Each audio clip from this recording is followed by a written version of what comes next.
Happy New Year and welcome to our January full council meeting. We hope you have a great Christmas holiday.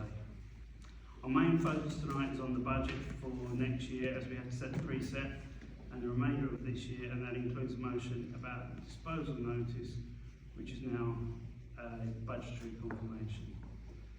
Next year's precept will probably take the most time, and this will inevitably be going up due to a large rise in staff costs for a combination of regulations such as pensions and employers' NI contributions, etc. Some of you will be pleased to note that item 24/184, the confidential topics, which is the last item on the agenda, is only discussion and no decisions about the lease will be made tonight. However, I have been informed that there is a proposal to defer this entirely. Sorry, what's that proposal for? That's the confidential item at the end. And there's a proposal to defer, potentially. That depends on councillors. The meeting will start with public participation, which is on the agenda of up to 15 minutes. Do we have any? Would like to say anything? Alan? Yeah, a couple of things that I would like to bring up. Public meeting back in November, you put up on the wall a graph of expenditure on the village group. And I did ask you that, and You have, and it's ready today. I've sent it out again to the councillors for the final checking for them. I've had some feedback since last time I sent it back. No, it's been nearly 8 weeks. I've asked 3 times for this now in writing. And it's ready. So when did it come? I'm hoping if I get no more feedback, it'll go out tonight. If I get some more feedback, it will take a day or two. When did that come out? Today. The latest one was today. The last one was on the 17th. I have no feedback from most people. I mean, when you think you put on the wall certain statistics, I did. what you're saying is that those statistics may well have been wrong, or No. It's just, Well, it's just the discussion bit at the front. People have to be comfortable with the wording. Okay, all right. The other thing is that I know on the agenda, obviously, you're talking about budget and reserves and what have you. Back in January of last year, the council unanimously resolved that an allowance of 10,000 should be allocated to the PC reserves and credited to the activities of the neighbourhood plan steering group. And that the steering committee will be authorised to spend such sums that are necessary from this budget to procure services necessary. I'd like an assurance that that 10,000 is still there and available, because we're faced with an increase in housing stock in this village of 34%, so that's over 1/3 we may now increase in our housing stock by. Now, whilst I completely disagree with this councillor telling you going about the issue of a sublease on the village green, that will seem eventually like a minor squabble in comparison to the fallout that we can expect if we don't get this housing situation right. And it may well be that we need to call on that money for professional services. So I just want an assurance that it is still available. That's going to be discussed under the reserves, but thank you. Any other questions? You mentioned this evening that there And put his hand up. Go on, Sharon. Sharon, right. You Sharon, start. Go first, please. Go on, Sharon. Wait for me next time, please, Sharon. Thank you. you mentioned this evening that there was a proposal to defer the sublease. No, this is for the discussion point at the end of the agenda. To discuss, There's a point on the end of the agenda which is a discussion point, and it's to defer that. The agenda item at the end of the motion. At the end of the last item on the agenda, there is a proposal, I've been told, to defer that. to defer that agenda item. Yes, correct. On what grounds? I don't know. I Um, can, I can tell you if you like. Because we've got nothing to discuss. It's very simple. I don't know why it's on the agenda. It wasn't requested to go on the agenda, and no background papers have been prepared. So there's nothing to see. The other thing also is that quite rightly, once the disposal notice is published, residents have the option of commenting or objecting. And what we would like to do when we have that discussion eventually about the sublease is to include residents' comments. So I think it's just premature to have it on the agenda.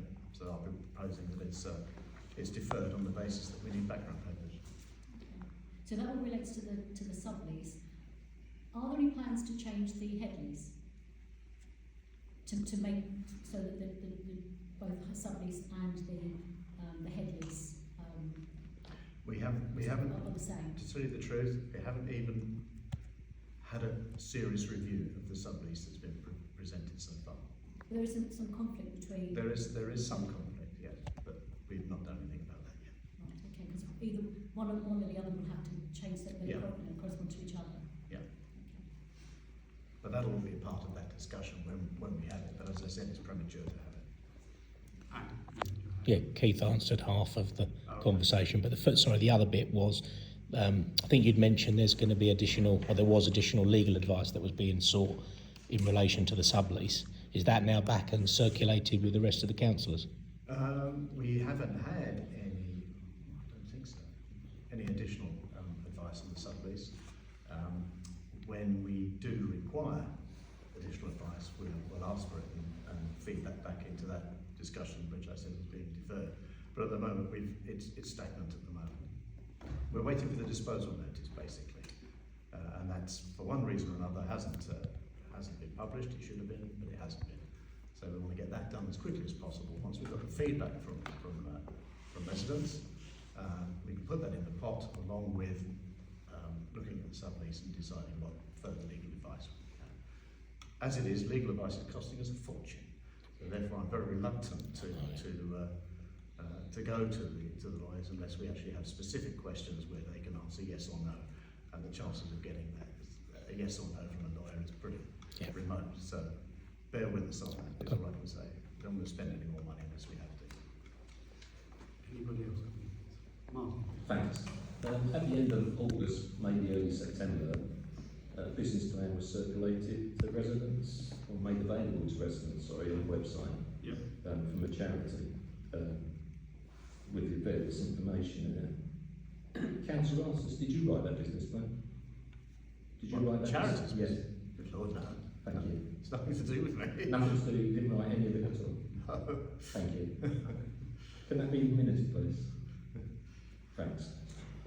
Nothing else in it? Actually, it's for a member of the public to request something to be minted, but It's on video. it is a fact. No, thank you. Okay. Any other questions? Apologies for absence. We've had apologies from Councillor Brown, Councillor Hunt, and Councillor Murphy, although he's still attempting to get here. Can I have a proposer and seconder, because we are voting on that? Can I ask a question, please? You What can- are we voting for? To accept the Okay, so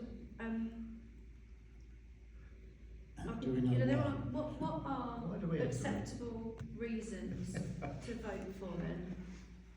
Surely we just know them. I can't see there any point in voting to approve somebody's apology. But without Yeah, we disclosing personal information, we can't maybe do that Well, very easily. I didn't ask that, I just asked what are acceptable reasons. So statutory reasons are military service or an emergency by the state, but you can have obviously illness, or if you're unable to attend work meetings, but you do share these details when you send in your apologies of why you're unable to attend, and then we vote their apologies or not. That's it. So the apologies that you had, then, if you're asking us to vote on them, Yeah. have you been advised, without disclosing obviously personal reasons for GDPR, are they acceptable reasons?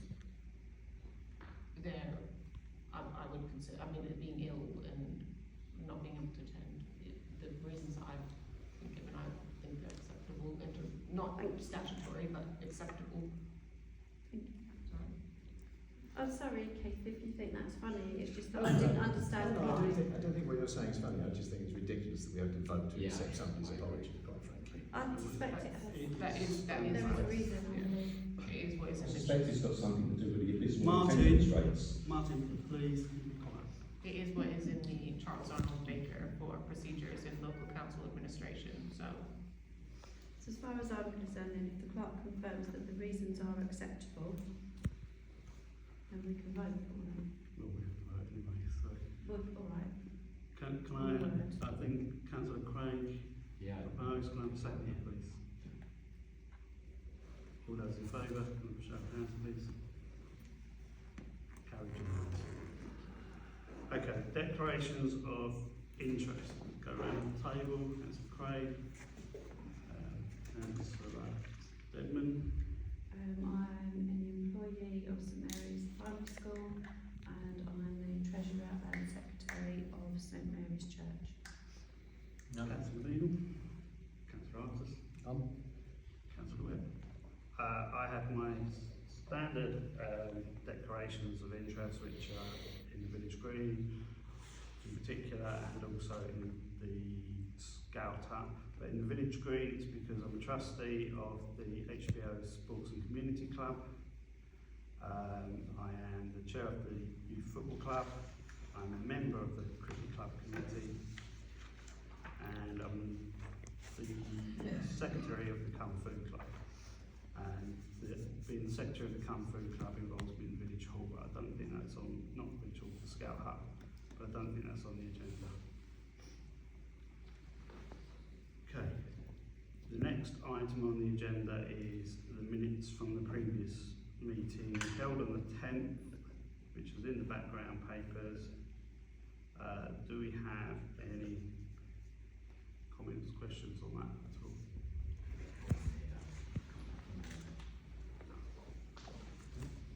Can I have a proposal therefore?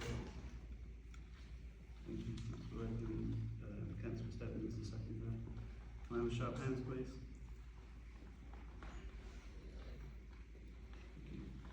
I abstained, wasn't there? Yeah, that's fine.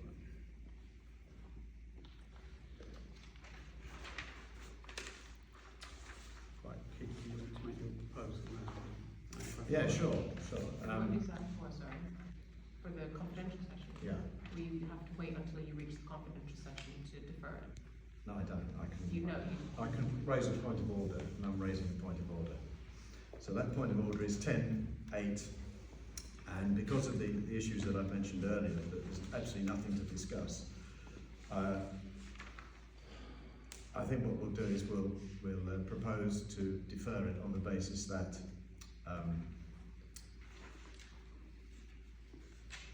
a background paper is required. So on the basis of that,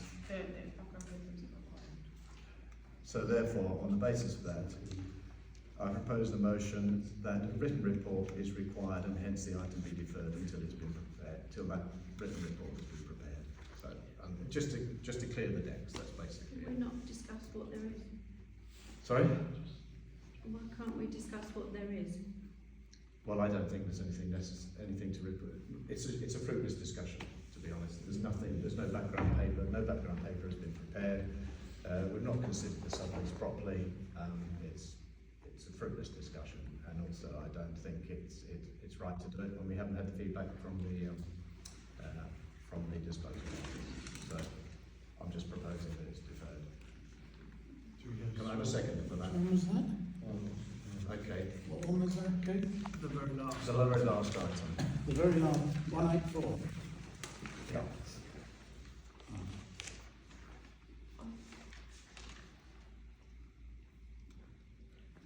I think I laid out pretty clearly, Bill, Well, why that agenda item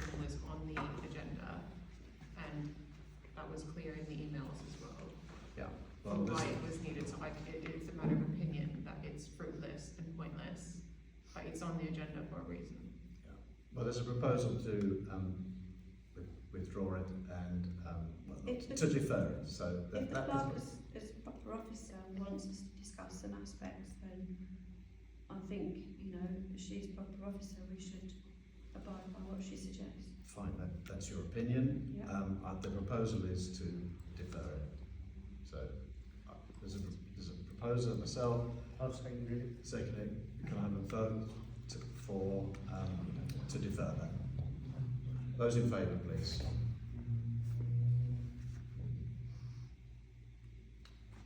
I'm abstaining on this one. I'm abstaining because Those against, please. Okay, and I've got the casting vote, so it's deferred. Let's put it on there, don't we? Why do you have the casting? Because I'm vice chairman. Sorry, can I just pop in one? I'm getting lost here. Since when does a member of the council have a casting vote? No. It's No, the I'm- chair's decision. With respect, Mark is not in. He's not discussing this. He withdrew from the discussion. I take over. I'm vice chairman. If you want Mark to vote, he can vote. But as I said, I'm vice chairman. It's confusing me, that's all. I'm vice chairman. I have the casting vote, so it's deferred. There's nothing sinister about it. There's just nothing to discuss. So until we've got all the information, it's been voted to defer. So that's what we're going to do. Okay. Okay, so we've done declarations of interest, done the minutes, reports from district councillors and county councillors. We've had apologies from the county councillor. She said she would attempt to try. Okay, so great. She may still make it. Sorry, before we continue, can I have your motion in writing, please? Yep. Yeah, thank Sure. you.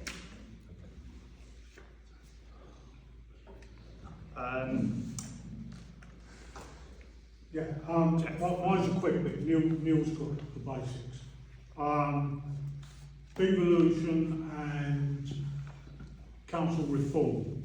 First of all, the government proposed that all district councils be disbanded and they will become unitary councils with a population of 500,000 people per unitary.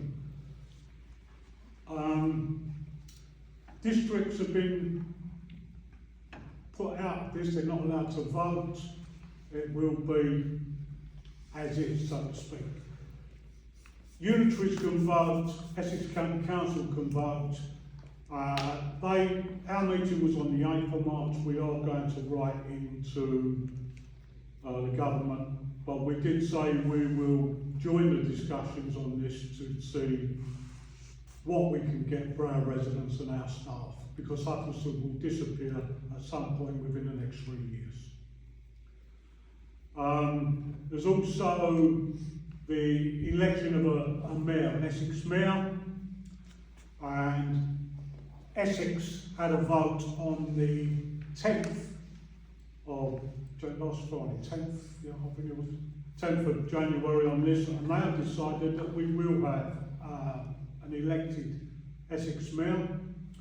It's expected to be an election on the in 2026 at some point. The elections that the county is supposed to have in May, Essex voted to ask the government to withdraw that election. It was at the government's suggestion that they could apply.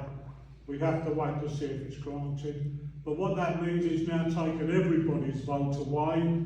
Quite simply, if they're granted, there will be no election for county councillors for up to 3 years, when the next election will be for unitary councils. So basically, they've more or less doubled their stature without any mandate from the public.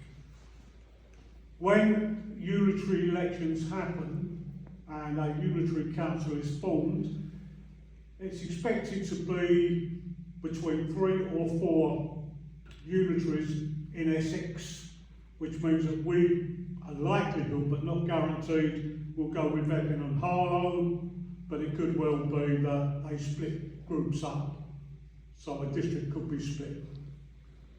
Once they're elected, they actually don't take power for an extra year. They would shadow the district councillors to see what is happening, which means that there'll probably be no election for Neil or myself, because ours are due in 2027, and that'll be about the time, so we might do an extra 6 months or something, because the unitary council would already be elected. So that is basically it on that. You've probably got one election before 2027, and that is for an elected mayor. Essex County Council will disband once the unitaries are formed. That's putting it bluntly, but quickly, so as not to waste your time. I am open to questions.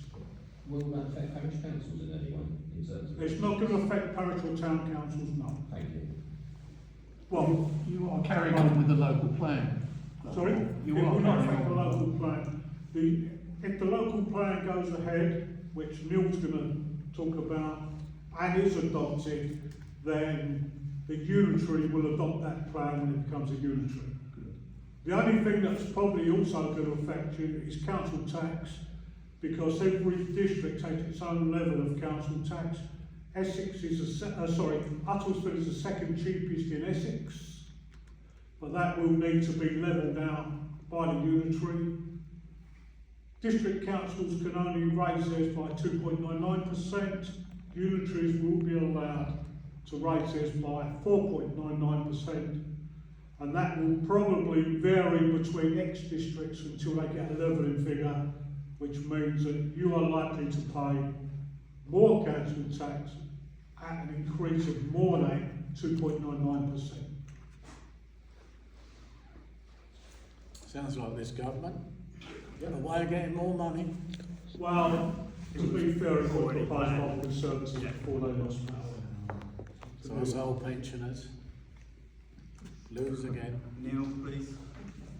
Just adding to a question. Sorry? Adding to Jeff's things there, some of the three other consequences of the devolution business. One is that we're just getting ready to make the Uttlesford corporate plan, sort of the annual plan for what gets done by the district council, and very likely, the decision hasn't yet been made yet, but very likely that plan will be as if nothing was happening. Basically because until something does happen, there's no grounds to not carry on with all the things that one would otherwise be doing. That being the case, the budget for the district council will be made based on the corporate plan, and again, very likely that that will be based on the situation as it is at the moment. One of the consequences, though, of the devolution is just availability of brain power and energy in the council officers, and since there will be a tremendous amount of work associated with all this reorganisation matter, the work on the so-called Blueprint Uttlesford, which I think I've talked about in the past, which is the streamlining and efficiency making of the district council, that will slow down. It won't stop, so all those things that were planned to be looked at in the time frame they were planned to be looked at, that really need looking at, and we'll be doing a triage process, that will get done, but the lower important ones, or the ones with lower gains, they will just get dropped, I'm afraid, because there's not the bandwidth to do that. I think those are together with what Jeff said, those would be the main things on the devolution. The reality is that it's the biggest thing which has happened in the district since it was created 50 years ago. So it is a big deal, and is going to be involving a lot of thought and discussion over the next, and I'll just say it the way I see it, over the next 1 day to 10 years. This is, whatever happens, the consequence is that it will take about 10 years to bed in because it is so such fundamental change. That's devolution. Okay. The other one, just to talk about, is the local plan. I think you're aware that that was issued prior to Christmas. It was actually given to the government a week ahead of schedule, so before Christmas rather than before New Year. And there had been a thought that it might have been just after New Year, so that was put in. What was put in was the Regulation 19, which was the one that went out on the last consultation. So that went in, with the only changes being made to that were typo changes. You know, if the M11 was spelled M1, it was changed to M11, but all the other content of the Regulation 19 was submitted as was, but submitted with it were the comments received during the consultation period and the council's first pass, because certain things are still being looked at, of course, leading up to the inspection, but first pass reactions to the comments received. All the comments go direct to the inspectors, but for some of them there will be a comment on the comments by the district council. So that's the main things on the local plan, with one addition, and that's that quite a bit ahead of schedule, the inspectors, 2 of them have been appointed already. We really didn't think that would happen for another 2 or 3 months, but that has happened, which means that the Secretary of State is keen that ours will be looked at and assessed. Those are, I think, the main points on the level. Yeah. Any questions, councillors? Moving on. Reports from committees and working groups. There was a budget working group held last week, and that will, the discussions from that will be discussed later in the agenda. Alan, have you got one from the local plan? I have, yes. Yeah, a working group meeting took place last Thursday and was attended by 7 members of the group and also Nikki Joshua of the RCCE. And as always, the minutes will be posted on the Neighbourhood Plan section of the council website. The group did obtain another quotation for setting up a website, but this was more expensive than the quotation we already had, so we are going to proceed with the initial quotation. And in case people are wondering why we're doing this nearly a year after we started this process, the answer is that we now have started receiving good quality information that we can share with the public. We also need this as part of our community engagement work, and that does get judged by government inspectors. Some of the group attended a Zoom meeting last week with a potential consultant who may provide technical assistance with the housing site allocation.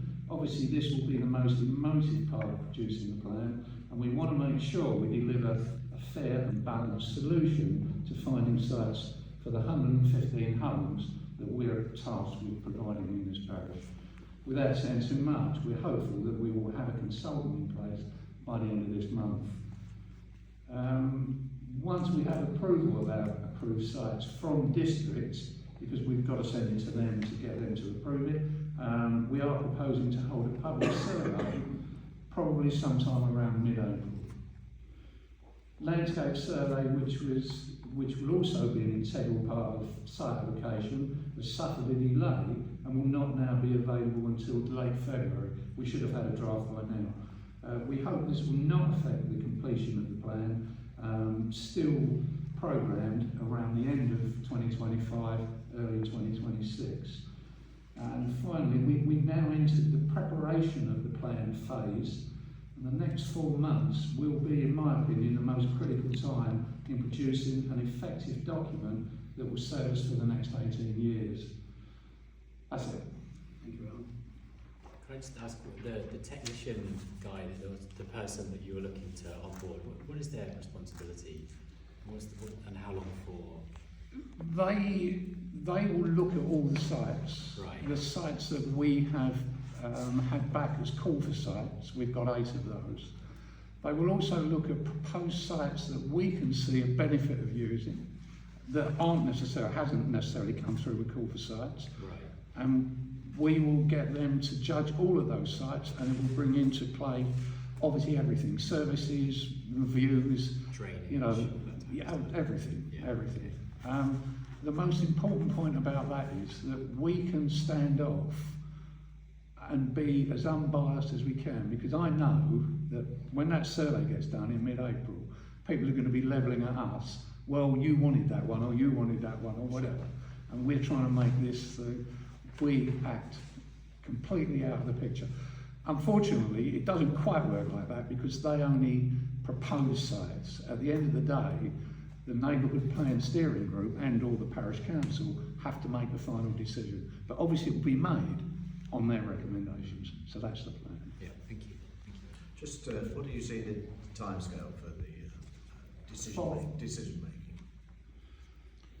Well, unfortunately, Keith, we're not quite sure at the moment.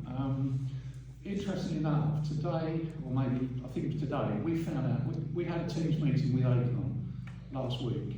Now, Locality already brought them in, and you may know they're already doing our design code work. Locality brought them in, so we thought, well, you know, they've already passed that first step. What they said to us was that until they get a team on board, they couldn't give us a programme. We're looking at 2 to 3 months, okay? The team won't be on board until the end of the month. It has to go back to the government for approval, etc. One thing that's come up, because ACON are already dealing with Uttlesford on other matters, and albeit that they were prepared to put firewalls in, etc., to keep the groups completely apart, ACON have stepped out of the picture. In other words, they've gone back to Locality and said, we can't do it, but we suggest you get somebody in there. I've already been told by Teresa today that other team should be appointed in the next couple of weeks. So we're keeping our fingers crossed there won't be a delay on that. So our timescale, well, as I say, we'd like that survey to go out to the public with our preferred sites sometime around mid-April, and that will keep us on programme for the end of the year, you know, to produce the plan, or early next year. Obviously, the most important point is keeping ahead of the local plan in our view. So. Okay, so it's the end of the year. Decision time is the end of the year. Yeah. Thank you, Alan. Okay. I don't think there's been any other working groups. Has anyone got anything else? Next we have the clerk's report and correspondence. Yeah, I've had some freedom of information requests on beginning of December and beginning of January. These are being dealt with or due to be answered.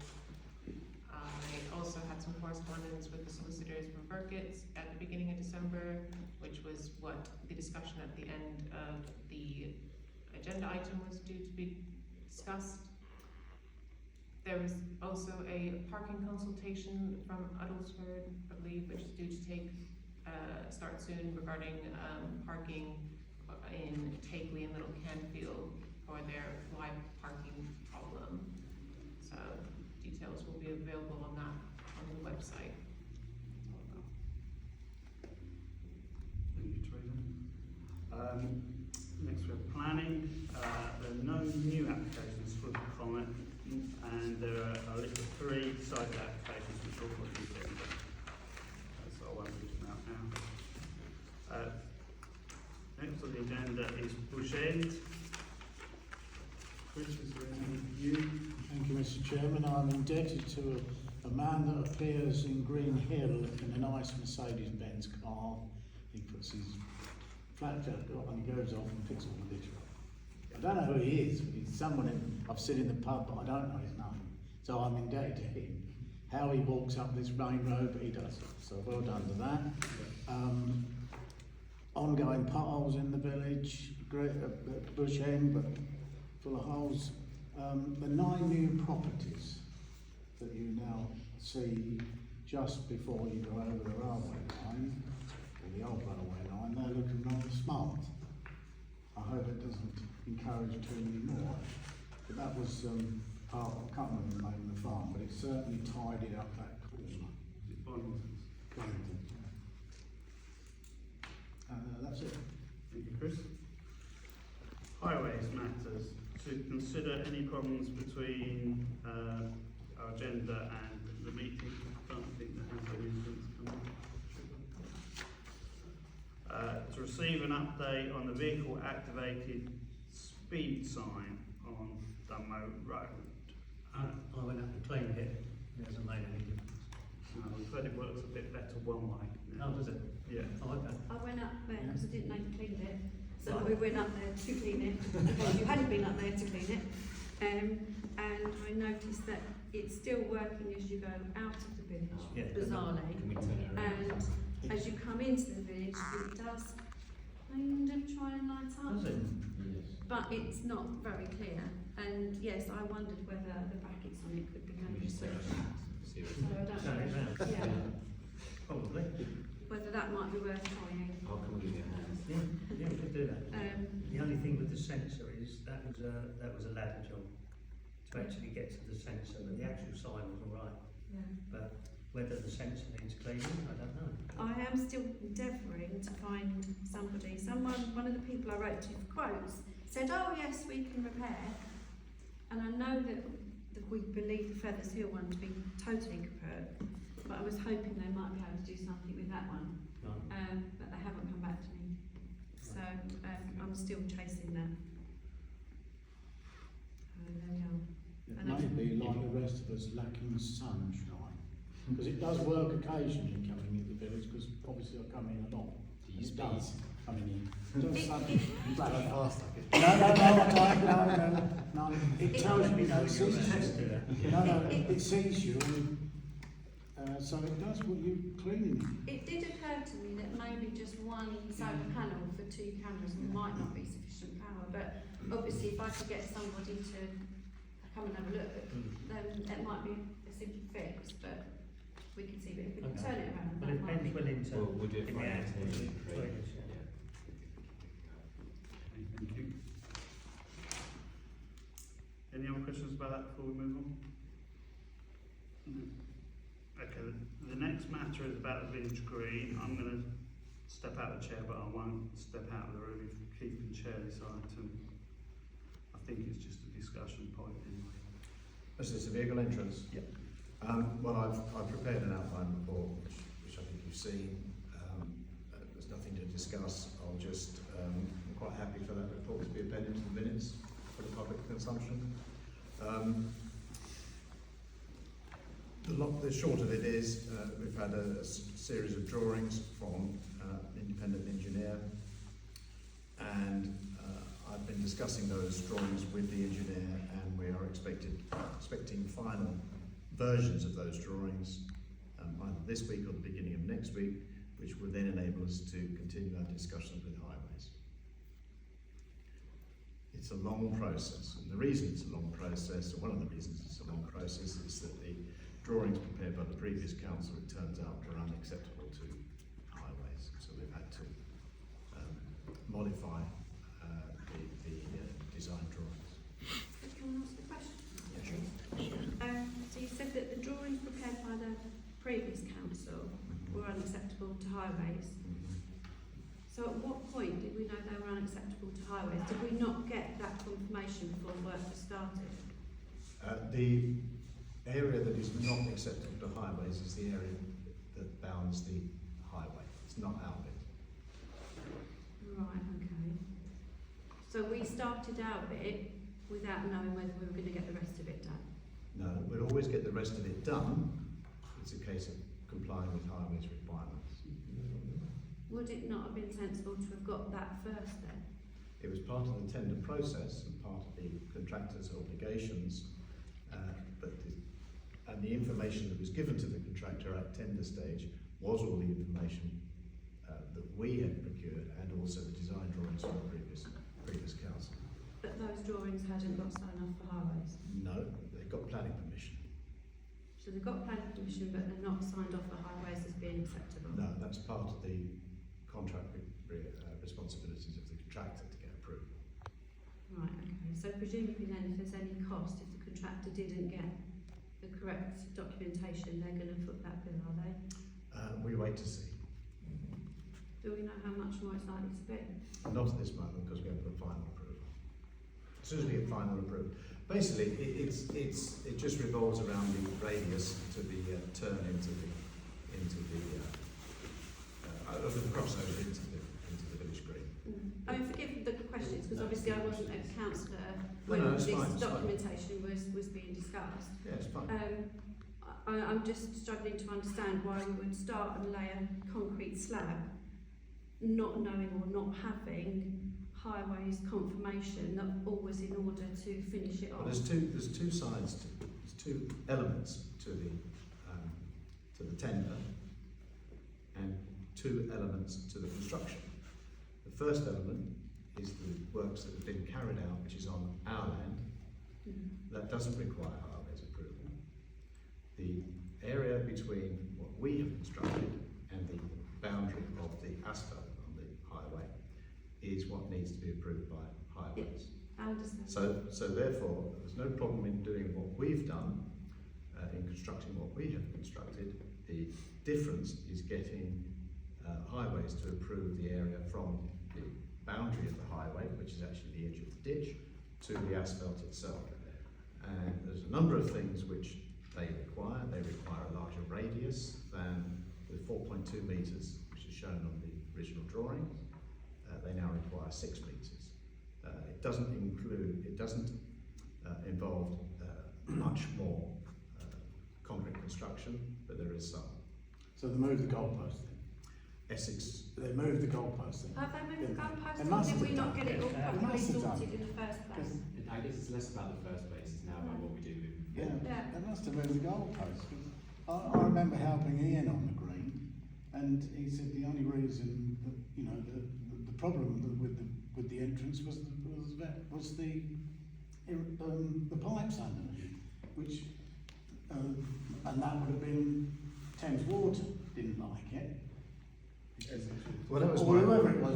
my understanding too, Chris, was that the original drawings were properly, I say audited, or properly approved, but it seems they weren't. Seems like So they we have moved to the go goalpost. through this process. So the TLDR is that we just got to wait and just see what happens. Yeah, the drawings have been done. Yeah. With a larger radius. It also includes an eco drain. There's a number of other things on the drawing. And we've also had to produce tracking diagrams to prove that the entrance can accommodate a refuse or fire wagon. We've also had to, which is something else which Essex County Council added, we may have to put additional signage up to say that there's a concealed entrance. There are a number of other things which are way beyond what was originally agreed with. Going back all those years, isn't it? So as Ben says, we are where we are. What we've done is correct.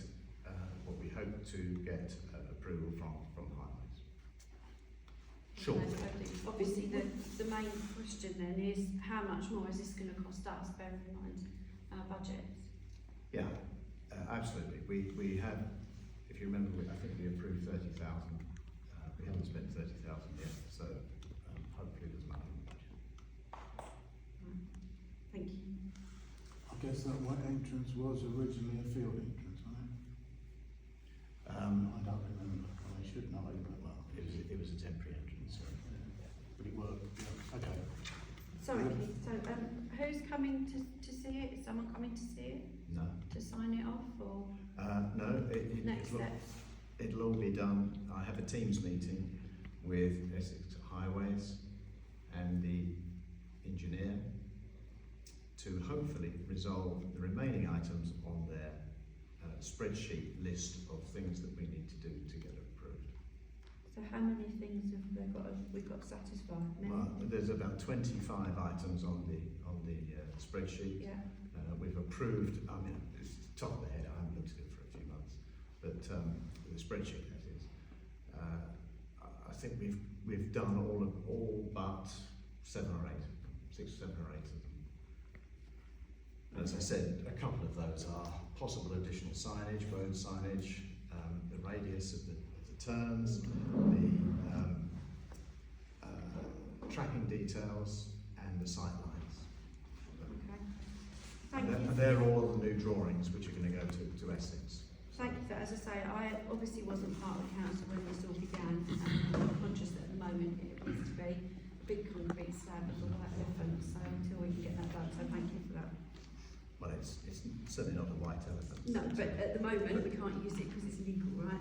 Well, no, it's not illegal, but It's not legal. no, it's not a legal matter to planning. But anyway, it doesn't. We are where we are.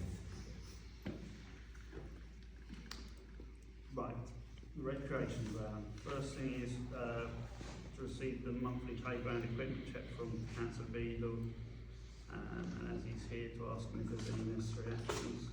Not at the moment, So, okay. only what's listed. So, but that's what I want to ask you, just because a lot of it does say that there is action. I'm just asking Kevin, Councillor Beadle, because there is, just because when you listed action needed, yes, is any of that necessary? It's action that needs doing, but it's not desperate and it's not unsafe. What is it? The recreation. The You know the little small. Yeah, what in it sounds On the one climbing frame, there's one rail that's starting to go wrong, Ah, okay. so it needs replacing. Right. But the whole thing needs taking the bits to replace it. And it can't be done this sort of weather, so. Okay. But it's not being considered dangerous, and so Okay, thank you. just leave it till the weather's a bit better. I think that's the main one on there, isn't it? Yeah, so there was the recommend resistance penetration testing Yeah, and to determine the condition, an internal condition of the timber. yeah, we're not going to do that if we do replace the swings, because that's mainly on the swings.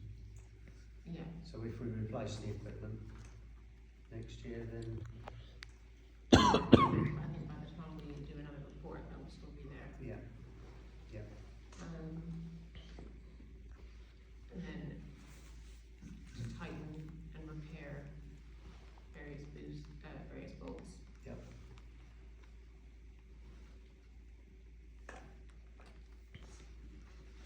So with the tightening of the bolts, do we have to do it? Is that something that we can do? It's something we can do, yeah, when the weather's a bit better. It's everything's soaking wet at the moment, Right. but they're not unsafe. And with the, okay. All it is a couple of bolts need to be straightened, brackets need to be straightened. But the swings still work okay. And the multiplayer, the senior bit where it says the timber was decayed. Yeah, that's the one I was talking about. That's the the layer one that you're needs- talking about. Yeah. When you said about equipment being put in place next year, is that the next budget year? That's what I'm, I'm hoping that we won't need to use our budget too much, because all the companies I'm dealing with reckon we can get most of it on grant, and they're going to help us get the grant. Brilliant. But I've been unable to get the final quote, so Thank we you. get one more for quote and then this one.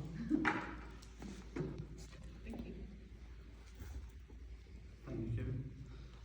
Next on the agenda, on the recreation ground, we have finally received a laminated copy of the bylaws for the recreation ground from 1996, signed and sealed by the Secretary of State, were held by an ex-councillor and only just been received by the clerk for some reason. We don't know why they were passed on sooner. To note, the sign that informs residents who to contact if an accident occurs at the recreation ground has been removed and will need replacement.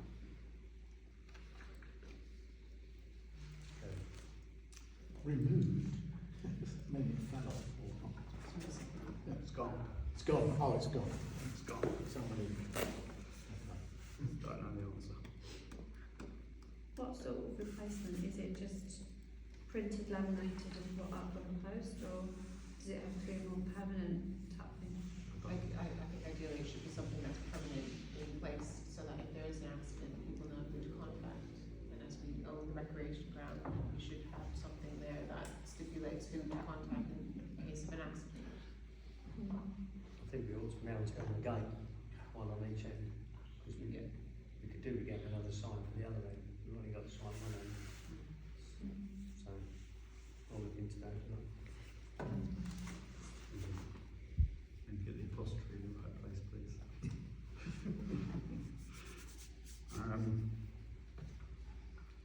The internal audit. So now the internal auditor for Hatfield Ward Oak for the 2024-2025 financial year is Shelley Boyle. Is that the same one as last time? No, it's not. The one previous is no longer doing audits, she's retired. For the next item, I'm going to withdraw, because it's village green and a decision has to be made on this. I'm going to do budgeting. I'm going to hand over the chair to Councillor Artis and spear for a minute.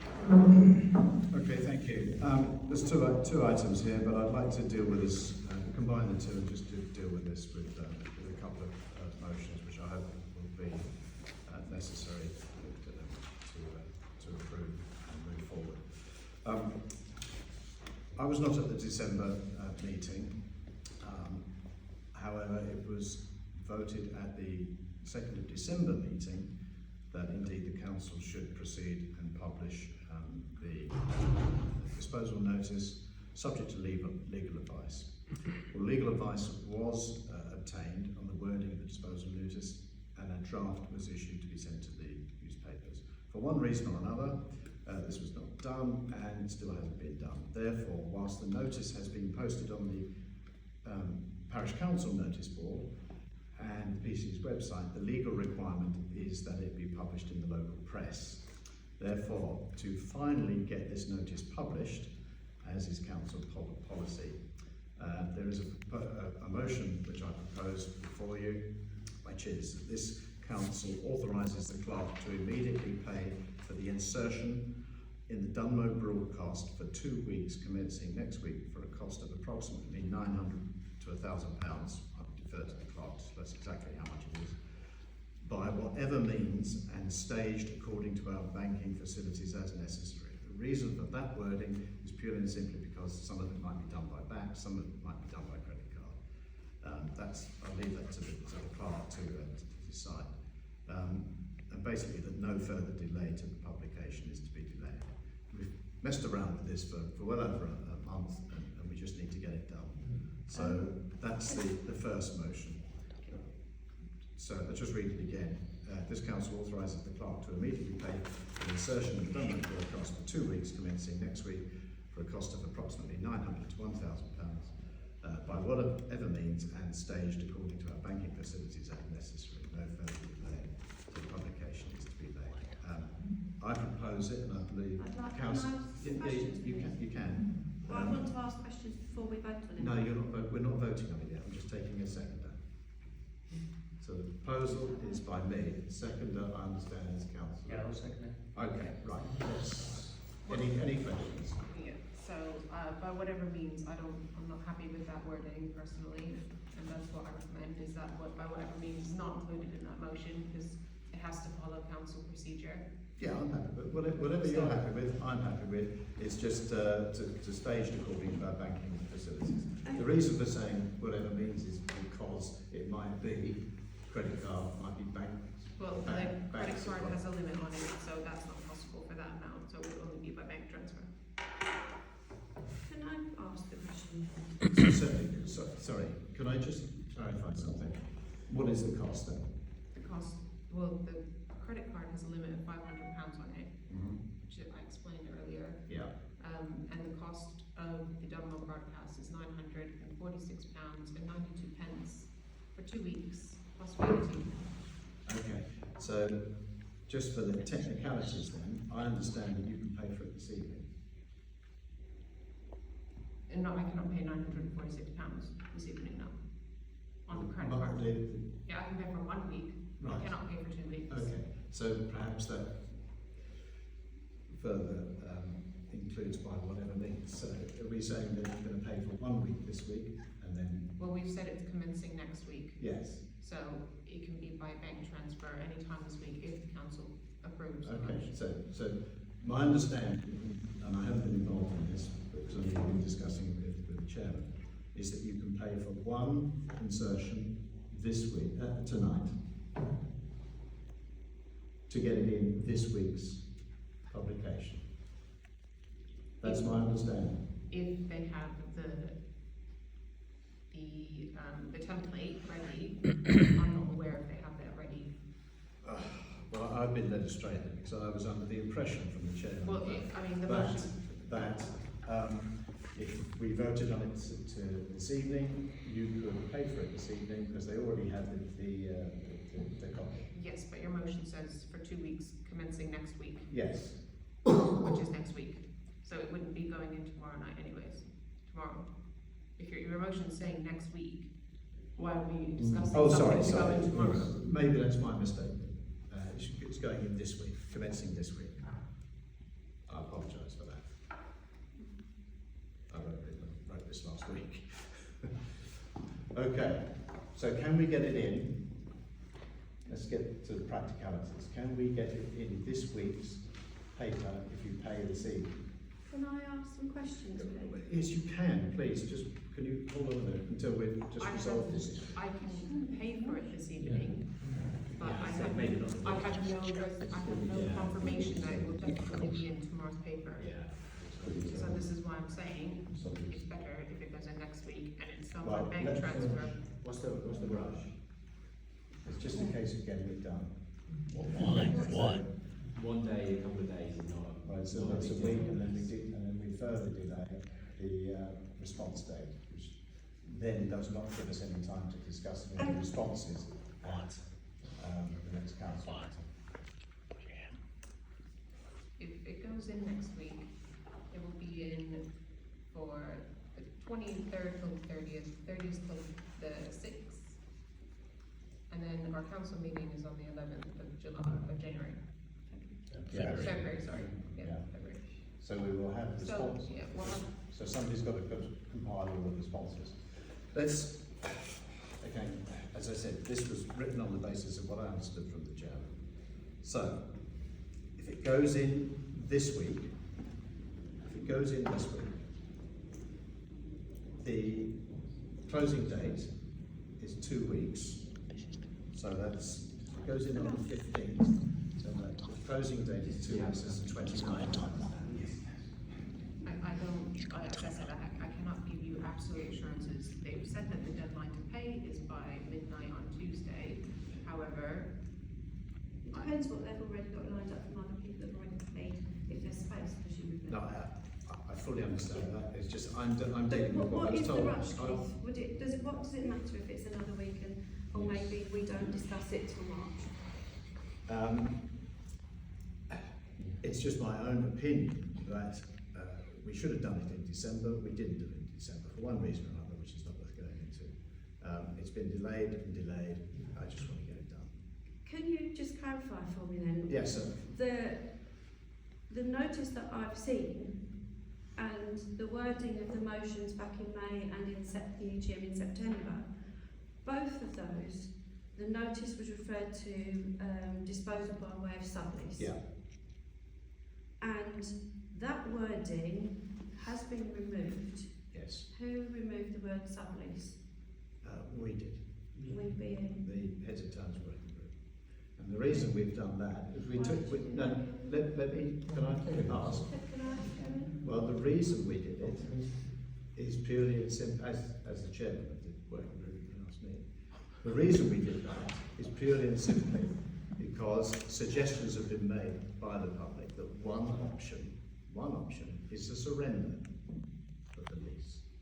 So it was changed on the basis that the method of disposal is open. The reason for that is that if we had put in a sublease and it was subsequently decided either to dispose of the lease by an assignment or by a surrender, then we would have to post the notice again and go through the whole cycle again. So therefore, it's expedient not to include the method of disposal. As I said, well, some members of the public have suggested a surrender might be appropriate. Surely that change in wording should have been something that as a full council we should have discussed. And the change in tack.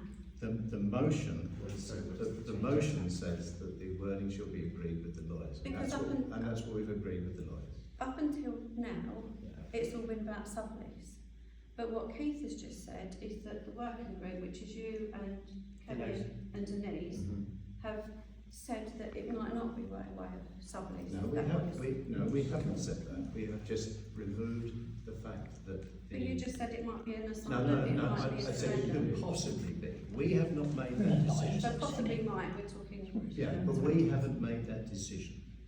But we surely can't as a make council, that. before we change a notice and before we change something from a sublease to potentially something else, we should discuss that. No, the motion said the wording to be agreed with the lawyers, and we've agreed it with the lawyers. That's it. Well, whether I mean, we are... what difference does it make to you personally? I mean, I'm just trying to I'm just trying to establish where we're going with this discussion. I think it's quite personal. I think that the point is around transparency of things that are going out publicly. I think that's the kind of point. And I think it's trying to be made. Yeah, and I think explaining your question gives that transparency. Okay. Here's my thinking then. Because up until this point today, and to the publication of the notices, everybody has been talking about sublease. So you in the working group have been talking sublease or potential other method, which I didn't know about. Well, it was in the email that I have circulated, yes. Okay, all right, there's in an email. But up until that email was received, public are obviously not aware of that. At the moment, as far as the sublease is concerned, and you started the process in May, we had a meeting in August, we're still awaiting lots of additional information to complete our due diligence. Yes? And now we're talking about potentially changing what we're doing. But we're having a meeting, aren't we, as a council, to discuss all these things. That was decided at the last meeting. But, yeah. So that's why it hasn't gone any further. We've still got to have a meeting about it. Can I finish where my head's going with well, this? nothing's been hidden. Please continue. Please, can I finish where I'm going with this? Yeah, go on, carry on. Because on these two motions, we've got money totaling, what, £2,500 to be paid out in our budget. Yes? The first motion is for £1,000, but the second is a backstop of another £1,000. It's a legal requirement. So one is for one publication, the Dunmo Broadcast, and Yes. the other is for the Bishop Stortford Independent. Yes. So you're talking about additional money being paid out, which is roughly, by the time you add VAT, Well, we another don't pay £2,500. We don't pay the VAT. So.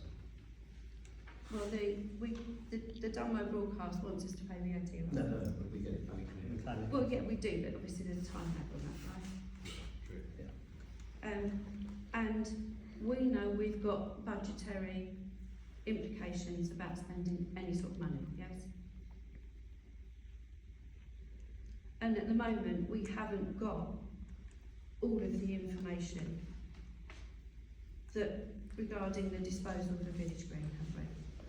I'm suggesting that with the escalating costs from the solicitors, the escalating cost of the notice of disposal, where we're not clear exactly how we're going to go, that actually, until we have the meeting and until we have all the information from the clubs and the charity, that we draw a line under this and say, let's suspend everything, all action relating to this disposal until we're satisfied that we've got all the information that we need to make a decision that's the right decision, so we don't need to waste any money on, well, that didn't quite work, or that didn't quite work. Well, whichever we do, let me just respond to that. Whichever decision is made, whatever method of disposal is chosen, we need to publish the notice.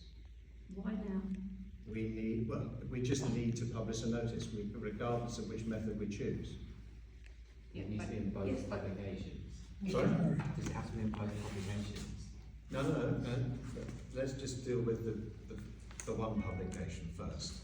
So what this motion says is it authorises the clerk to place the advert in one newspaper, which is the Dunmow Broadcast. That's the first motion. That we have to do regardless of whatever method is chosen of disposal, and whatever we discuss or decide on the sublease or any other method. That notice has to be published. It is council policy to publish it, so we should publish it. Yes, but there's no time frame on that specific. Well, that's what this motion says. And we need to publish it because, again, you want all the information and I want all the information as well.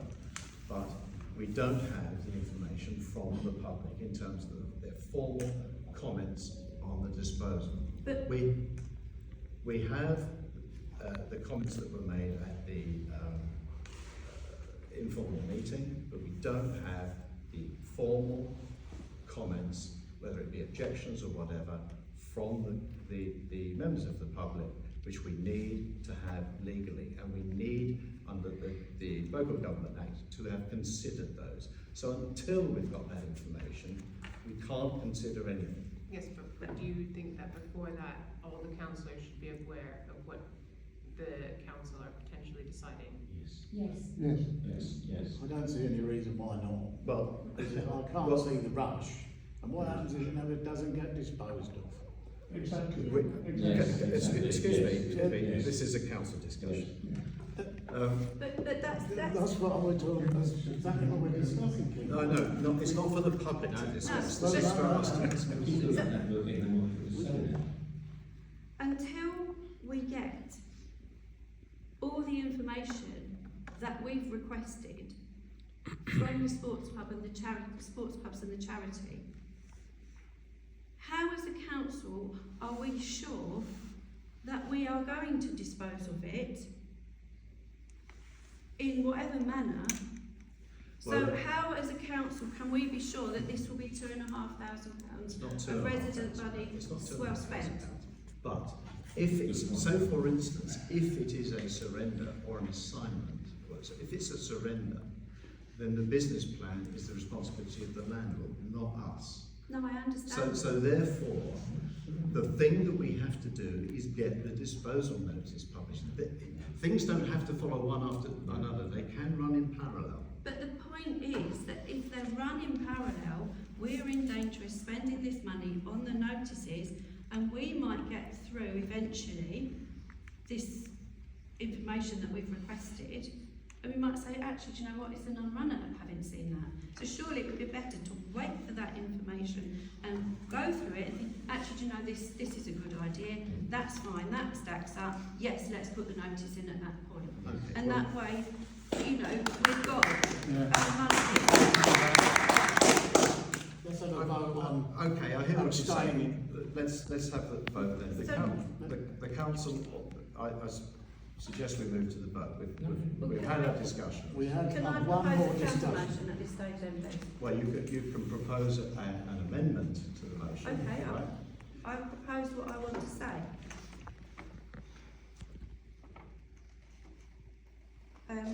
That the council, until such time as all relevant information is received and we're satisfied that we have completed full due diligence in respect of the sublease or other method of disposal, does not publish the notice of disposal in the press. Is there a seconder for that? I'll second that. Okay, Could you record that, please, Teresa? can I have a vote, please, to accept the amendment? Those in favour? Those against? He's going to call it. I have the casting vote. It's defeated. Before you go any further, Keith, can you remember last week's meeting? You weren't here. You wasn't here. You wasn't here. we had a discussion about credit. I'm not going to say any more, but if you want me to explain it, I will. No, I don't. I think the inefficiency of the council has been discussed enough already. Yeah. So I don't. I'm sorry. We're not going to discuss that. I don't think it's this. This is the right place. Chris, this is not the place for that. The second motion. It was not. So the first motion, sorry, is that the council authorises the clerk to immediately pay for an insertion in Dunbar broadcast for 2 weeks, commencing this week if possible, for the cost of approximately £900 to £1,000 by whatever means, and staged, well, we take out whatever means I think you wanted, and staged according to our banking facilities as necessary. So can I have... I don't think we need to rush and leave it a week. Well, it's whatever. Yeah. If we can get it in this week, Yeah. we get it in. Yeah. If we can't, it goes in next Can week. we please follow the advice of the RFO, please? So, can we have? We finished last week. Can we have? Can we have? Can I amend the motion again then, No. please, in the same way as I amended the last one? Because I still feel that that is the wrong thing to We've do. already voted. If you want to defer, we've already voted on that, so we can't vote on that again. So, can I have a vote on the motion itself, as we've said? That we put the advert in the paper. That we put the advert in the paper in accordance with the motion. Those in favour, please. Those against? Is carried. Okay, that's carried.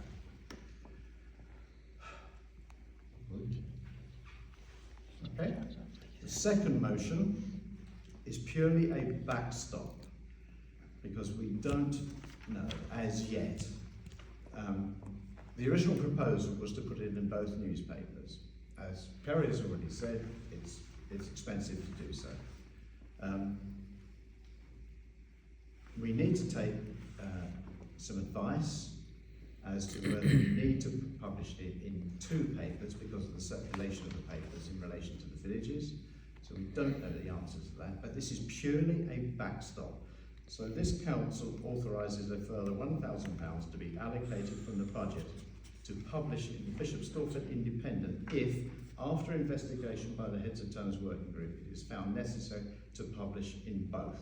The Heads of Terms Working Group will advise the clerk of its findings, and if it is so deemed necessary by the working group, then this council authorises the clerk to act upon the recommendation of the working group and place the disposal notice in the Independent without further delay.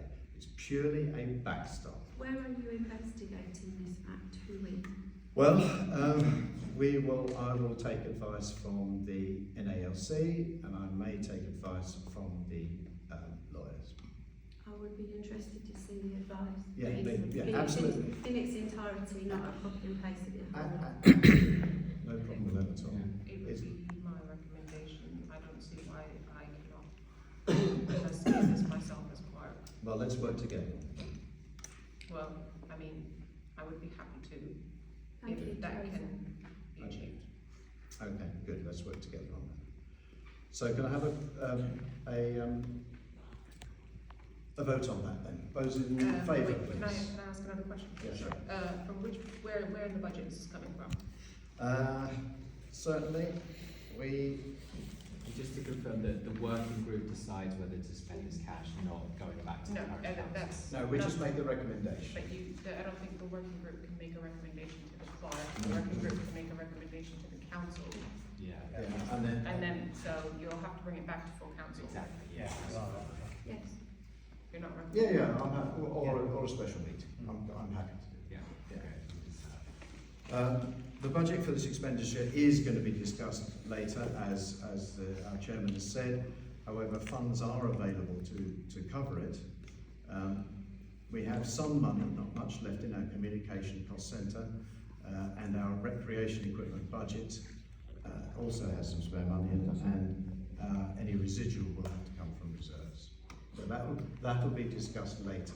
It's not for discussion now. I don't know if we should then, I'm advising that you don't vote on the motion, given the fact that we don't know the budgetary implications right now. Well, with respect.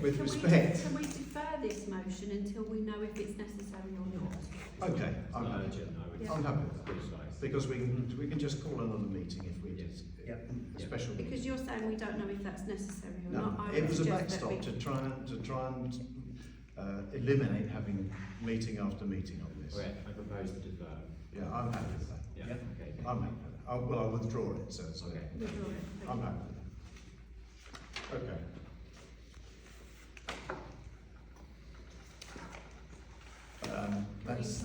That's the end of my bit. So I think Can we just let the public know as well that the notice isn't going to be out tomorrow?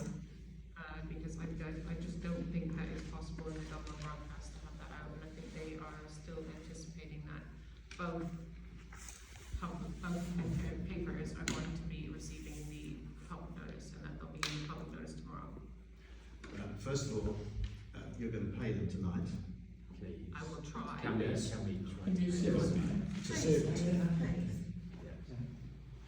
Sorry. I will You're going to try to pay them this evening. But Thank you. as I've said, that there's no confirmation that you will have it in the paper No tomorrow. guarantee. No, I appreciate that. So let's, as I said, I'm working on information I was given by the chairman. So you're going to try and pay it tonight. That'd be much appreciated.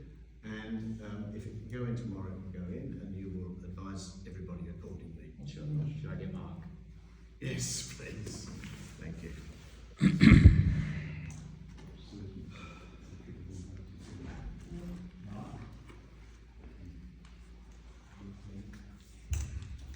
Very small point on your cost there. We put a call for sites out in the Demo broadcast. I don't know if your one's a hell of a lot bigger. We paid It's £160. It's the map, because you have to do appendix It's got a map, map. so it's Okay. much more expensive. Just trying to save you money.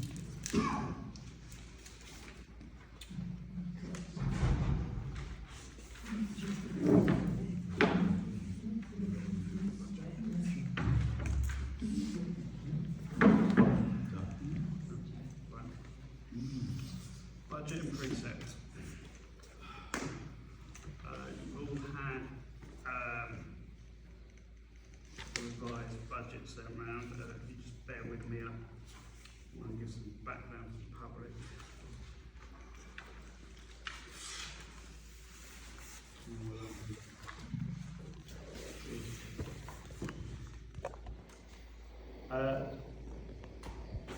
The next few items are about the budget and reserve movements. During the year we have had some costs that we have had to go into our reserves to cover. The traveller costs and the resulting increased security. Dealing with a huge number of inquiries from the public has led to increased staff costs and in particular staff pension has come into play. We have solicitor fees, overdue tree work, fence repairs also overdue, and work on the vehicle entrance. We are at that point where we need to address the budget changes for the current budget and make the reserve changes needed to cover the expenditure. At the end of this, there will be no reserve set aside for specific projects. That includes the neighbourhood plan, which from now on will have to manage to survive exclusively on the grant from the balance of 5k from UBC and the various grants from the locality. Councillors, you have a budget with the variances and the reserves movements to review. Who would like to comment first? I'm sure people have things to say and think about. That's great. No, just to be clear, we are no, I think. Councillor Stephens, welcome there. Oh, I'm reading the figures, the reserves policy, and looking at what's being spent and where. It's clear to me that we haven't controlled expenditure, that the budgets haven't been monitored sufficiently enough, there's not been enough scrutiny, and we need to employ greater financial control in the future and be more on it when we spend money and agree to spend money, because it's just not been there, has it? We need to look closely at the quarter to come And my honest opinion is that we cut back on anything that's not essential and trying to pull back some money in the final quarter. I think that we need to look at contracted work that hasn't been carried out and do only what is necessary, and specifically maybe the trees. And we said, and I remember raising that, could we not just do the red? And obviously it is cheaper financially to do all of it in one go, but I really don't think we've got the money to be able to do that. I mean, the government contracted HS2 and then did a U-turn, so I'm thinking that perhaps we might be able to appeal to the contractors in that basis. I would note that much of the expenditure in this last year has been on the village green. The rec and other areas of the village and Bush End haven't had anything spent on them, and I'm uncomfortable with that because obviously as a councillor we need to be responsible for the money for all residents of the village and just not a certain sector of the village. When I've questioned payments in the past, I've been told it's in the reserves. It's fine, it's in the reserves. What I did not, and perhaps should have been closer to, understand that actually it was in the reserves, but by spending it all, we've got very little left. So we haven't got much of contingency should anything go wrong. And I hope that by pulling back and cutting back on expenditure in the next year, we can actually start to rebuild our reserves.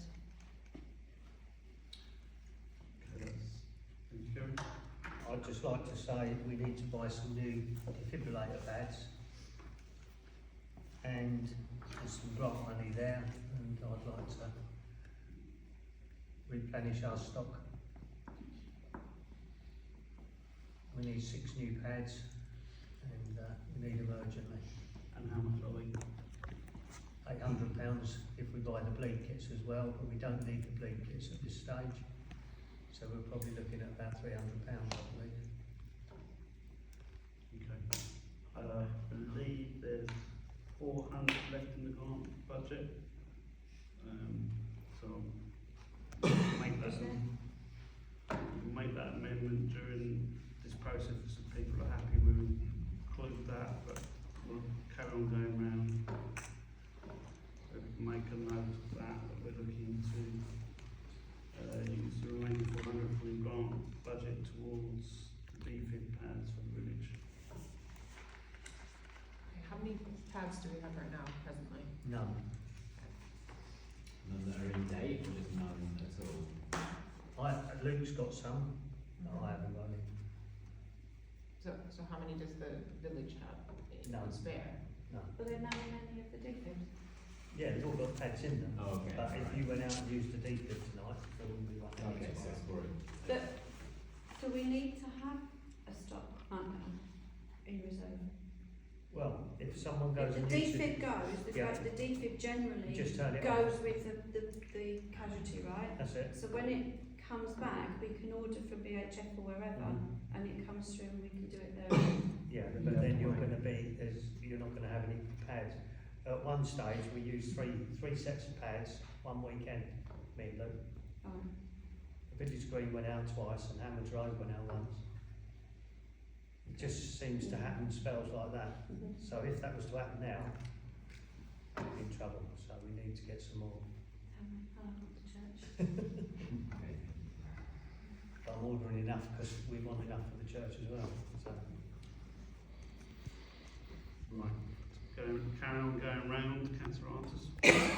Yeah, I think, first of all, I totally disagree with what Councillor Stedman said about budgetary control, because the key things to look at here is the reserves rather than the budget itself. So if you look at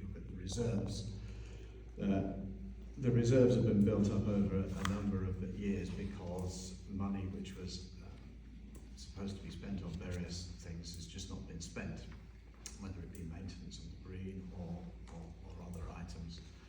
So therefore we have, and it was something that was raised many times by myself and others in the previous council as well, that the reserves are way too high. We only actually need to have a reserve minimum reserve at 3 months which is a quarter of our precept. We can have higher, of course, but the minimum recommended is 3 months. So the figure would be, if you minus about 3 months. Well, it's about 17 grand, I think. Okay. So,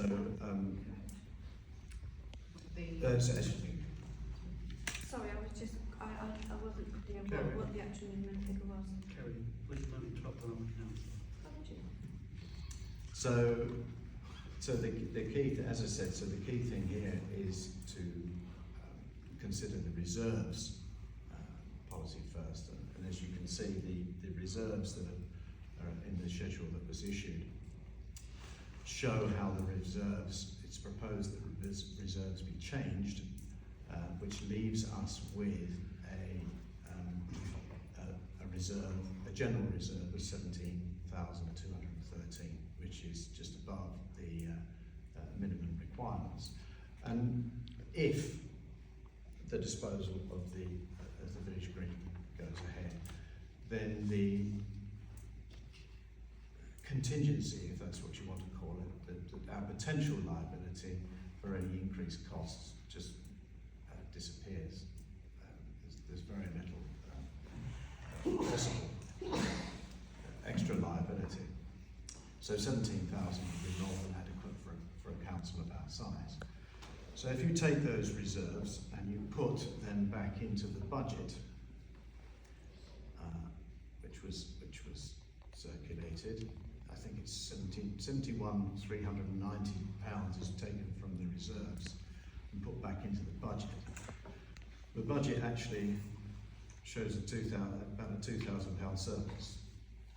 So therefore, I think the way to look at this is to consider the reserves movements first, and then look at the budget. So how much did you say was moving the reserves into the budget? So the reserve movements on the spreadsheet is 71,390. That's in total. That's not what we're doing right now. That's correct. That's including with the reserve year. Yeah, that's everything in total. But Yeah. I mean, the reserve movements of what we have left Could we have quiet, please, so we can hear what is a different figure. Yeah, it's 53, I think, something. 56,000. Yeah. It's just the way it's presented in the reserves. I personally would have presented it as a total transfer, because I couldn't remember, to tell you the truth, whether we had actually voted to change the reserves policy to put £15,000 back into the budget. I don't believe we had, so therefore, as I said, I would have done it all in one go. But nevertheless, the reserve movements are shown there, and if you put that 71,390 back into the budget, then the budget is slightly in surplus. But so that's the way I would consider it. I would look at the reserves first, get those transferred over into the budget, and then just approve the budget as it is. Thank you. Please can I ask my question then? I'm going to answer the question. Thank you. 16,575 is according to the budget. Is that the acceptable? I don't know the percentages. Yeah, I don't profess to be an expert on council reserves, but I do agree with a few points that Councillor Stephen made regarding the recreation ground. We've discussed it on numerous occasions before. It would be nice to get some stuff like that. I know Kevin's right, Councillor Peter has mentioned you can't do much to it now, but I just think it would be nice if we put a bit of time and effort onto that recreation ground at some stage. We have discussed it. I don't think it's been done properly about it, but that's what. Well, we've got to get one for quite a lot, and then we can. We've had one come here before asking for stuff, and we've sort of danced around it a little bit. It'd just be nice, especially for this summer, if we could do something just to make it a bit better. Yeah. That's all. But at the same time, I realise that everything's much more expensive these days, and I realise that putting a new playground in, etc., whatever. So I mean, for the rest of the business, playground, and like you said, the safety cameras and all those sort of things. And getting pushed down, etc., etc. Like, I appreciate the costs these days, etc. But it would just be nice to be addressed that a bit. That's all. Well, everyone said yes, but we've got a limited amount of money, and it should be steered in the right direction. My concern, as we spoke last week, is announcing precept percentage. That's on another. Yes, but what I'm saying is I worked it backwards to see how it could work out. Yeah. And there's a lot of things that, I mean, take the defib at £500 a percent. That's not on this item. No, We'll stick to this item on the agenda. Please. Okay, but it's, you know, it's something that I'm saying we don't need it. I've spoken to them up there. Okay, let's stick to the right item. Yeah. What are you saying, that they don't want one up there now? No, they do, but it doesn't have to be in this year. Oh, okay. It's not. No, it's in the figures. Not in this budget. No, but it's. You're skipping on Yeah, to the next yeah. item, please. No, all right, I'm following you, councillor. Right. Can I have, having heard all the comments, can I have a proposer for the reserve movements, please? Sorry, because I'm getting myself confused now. We've started at 16I, which was to consider the revised budget. Are we doing, where are we? Do we want to do the reserve movement first? Is that a suggestion? That's what I would suggest, but Does anyone have a problem with doing that first? Okay, so we've done the reserve policy movement first. Can I have a proposal for that? Artist Centre. Councillor Beetle, can I have a show of hands for those in favour of moving the reserves according to the new reserve policy? All those in favour? Sorry, who's voted for? Councillor Craig, Councillor Beetle, I'm going to Councillor abstain. Craig, Beadle, and Yeah, but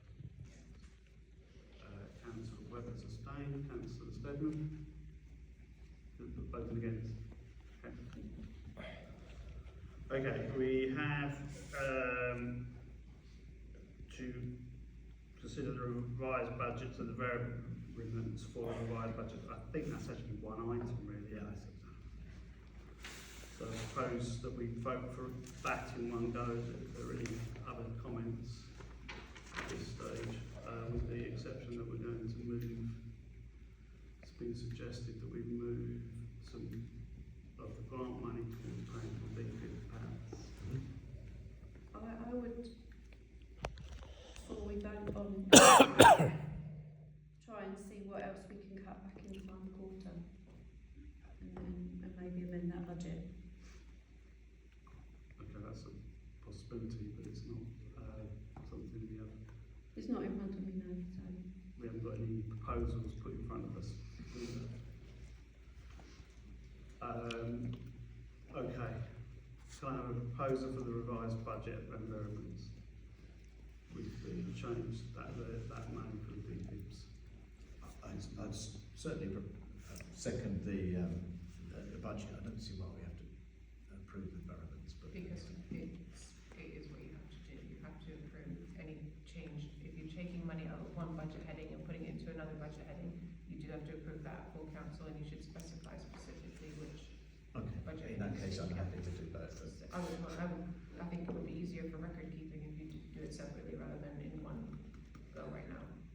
Okay, we'll have two separate votes on that.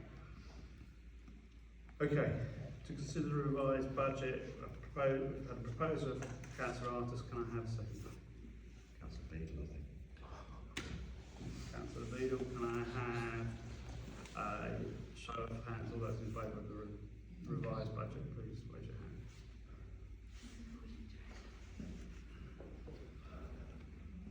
Any abstentions? Any against?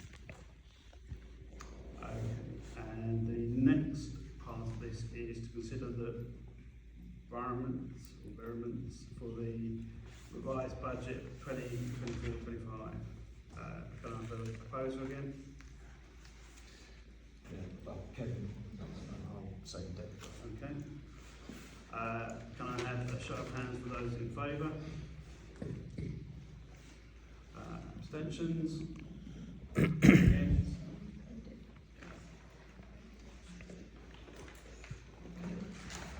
Okay, moving on to the precept, and again, I need to get in some information. Tonight we have a legal duty to set next. Sorry. Oh, no, sorry, you did vote on yes, okay. Yeah, fine. Okay, we have a legal duty to set the precept for the next financial year. Sorry, you did miss one, you did miss it, the reserve movement, sorry, to agree transfer. Oh, sorry, I have missed one. You're quite correct. So having passed all of that, we now have to approve the actual financial transfer from the bank accounts, from the reserve bank account into the current account. Can I have a proposal for that? Which is, the current movement is, sorry, how much? Which is 56,390. Can I have a proposal, please? You can take that from The 66,000, 56,000 from the reserve bank account into the current, Unity, from the Unity to the Lloyds. Unity Trust account. Yes, That's going to decimate that, that's what we've all been discussing. yes, completely. No, it leaves 17,000, which is, Yes, which is, Yeah. we've already discussed.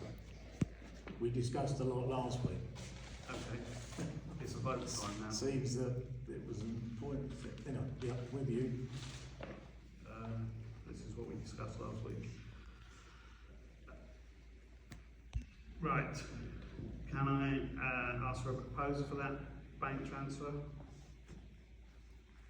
Seconder? Can I have a show of hands, all those in favour? Against? Sorry, who's against? I'm not going to do it. You're, sorry, Well, you have to. I have to. Well, we have to because we voted for it. Right. The council has voted for it. okay, sorry, the voting is a bit confusing. It's on the council. Who is voting, But if I voted against it, I couldn't do it. sorry, who voted for? Can I see hands? Everybody. Yeah, everyone except Kerry.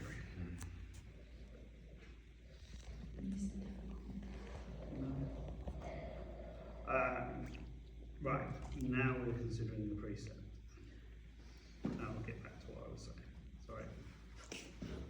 So we need to set this year's precept. Our precept for 2024-25 was 63,300. The vast majority of parish councils are increasing their precepts for 25-26, some by over 100%.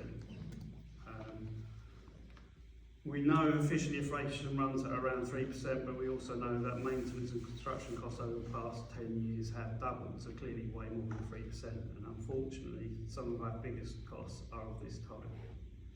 The council is working to reduce the cost and risk exposure from the village green long term. The biggest item, unfortunately, is staff costs. This is the biggest challenge compared to the previous year. The clerk is keen to stick to a maximum of 15 hours a week. By comparison, the previous clerk was contracted for fewer hours than this, but when you add in the overtime he regularly did, he would do 50% more than this on that. If, as intended, we can remove the admin overhead of the village green, and due to improved systems that the council now has, we stand a chance of keeping to those hours. The clerk will get a national pay rise next year, probably between 3 and 5%, we don't know yet, and will, due to experience and qualifications, go up a pay scale, which adds a very small amount per hour. The biggest new cost in this area is the clerk receives a pension, and this adds about 25%. Again, that's a statutory requirement. Parish councils also have to pay the new employers NI increase of 3%.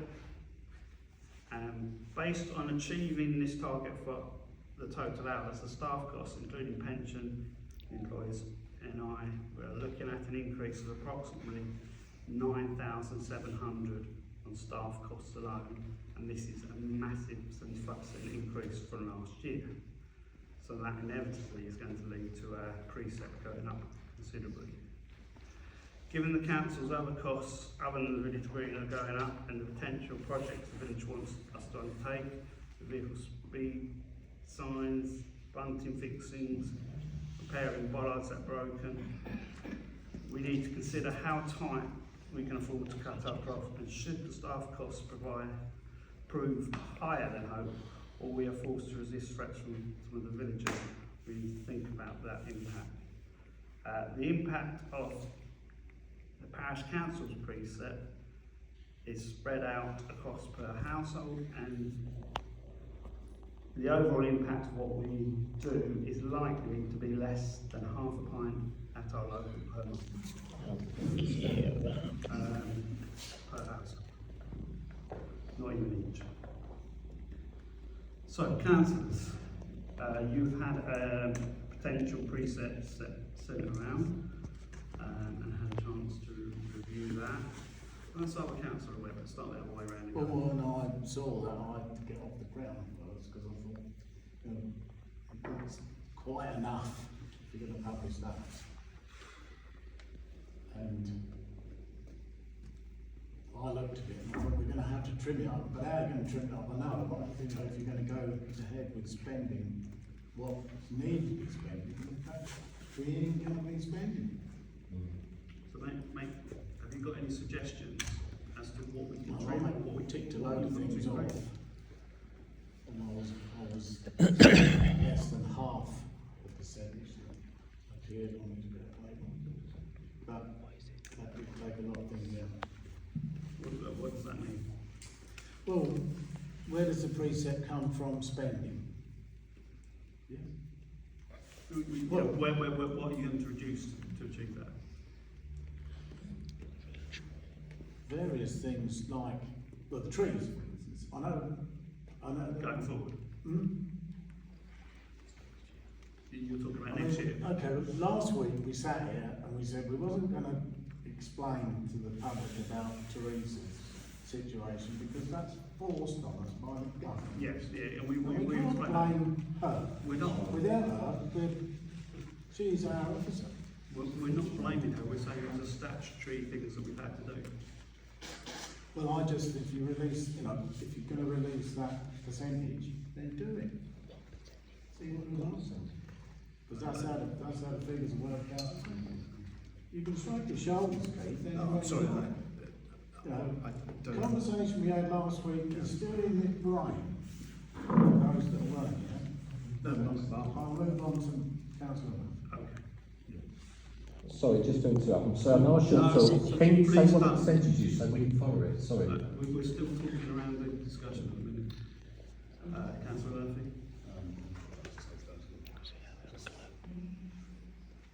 Councillor Ross? Yeah, as you said, the increase in costs in staffing and just general inflation means that our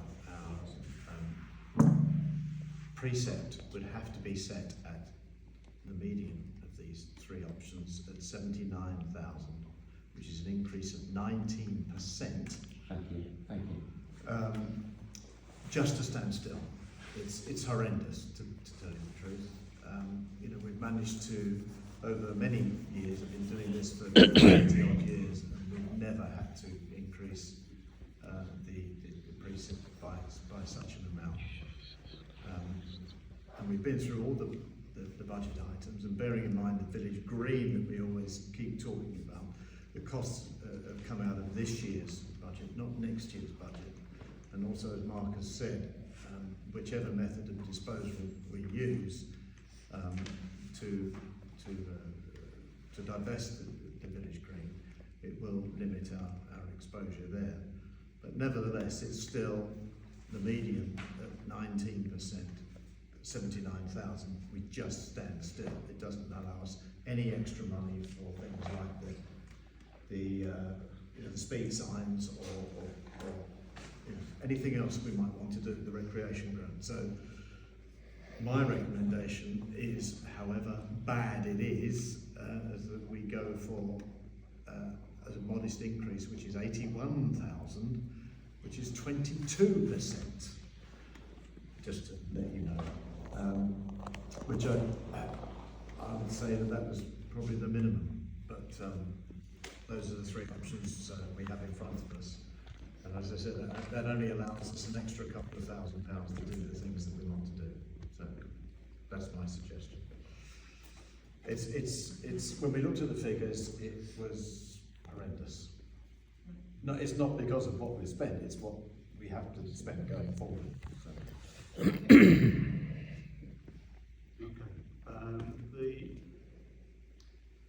I did come up with another proposal. Okay. I don't know if you wanted to say. Yeah. Yeah, yeah, that's fine. So it's just for reference, we were supposed to talk about this on Band D properties. So Band D property on the middle figure, which was 79,000, will go up from 114.62 to 137.17, which is £22.50 a year. On the increased council Keith mentioned that Band D would go up from the 114.62 to 140.65, which is £26 and 3 pence per year. So I'll just carry on moving around to hear what people have got to say. Trina, you wanted to say something, sorry? Yeah, so the other proposal is in the budget right now, we still have included in that the defib batteries and the bleed kits. But if they're, obviously we haven't purchased the bleed kits, but we've purchased the defib batteries or the pads. But that includes pads, the batteries and the bleed kits. So I don't know if you want to look at reducing that budget in that section under village repairs and maintenance. If we agree to purchase something out of that this year's budget in the reserves. I think the purchase from this year's budget, because we need it to cover the next few months, and the budget for next year is to cover whatever the expenses are for next year. So I'm not sure there's anything particular that we can save there, and I think that's a risky one personally. But we'll move around and hear what councillors have to say. The other budget reduction that I was considering was obviously when I was hired, I was on 12 hours. I've moved to 15. If we are moving back to having one meeting a month with no committees, I don't know if that's a possibility, if that's what we are considering, but if that is what is going to happen next year, then I'm happy to reduce my hours to 12 hours a week, which would further reduce staff costs. And I stick to that. I think long term, that's our aim. Is if there's no village green, it removes the need for an open spaces committee, and it removes the need for virtually all the additional meetings we have, and that will reduce staff costs. We have still got open spaces though apart from the village green, haven't we? Yes, but they can be done in the main council meeting. Yeah, that's right. Yeah. Try that. Thank you. I did put together to showcase what that looks like. I mean, I have it on my computer screen as well, but if you want to have a look at what that budget implication looks like, removing the staff cost, you can have a look. I mean, I only have 4, so you're going to have to share between each other. And that's, personally, I think that's great, but I think that's a long-term aspiration for next year, not for the year after next. Yeah, there's only 4, so you're going to have to share amongst each other. Not for this year. I don't think we can guarantee that volume of work is going to reduce this year. So, I mean, given the amount of public concern, should we say, that the amount of correspondence that you have to respond to from the public massively ups our hours. And until that tails off, hopefully it will. We're not realistically reducing our staff costs.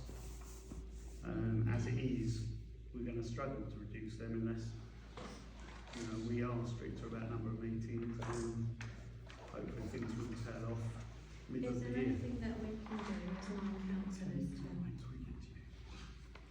I'm trying to to talk to Yes, you Teresa? are, but then we've got a chair. Take it, please. Mark, can I please Can ask you, you can you wait a minute? Can't talk to her like that. Please, Excuse me. please. Please just wait. You're Don't talk to her like that.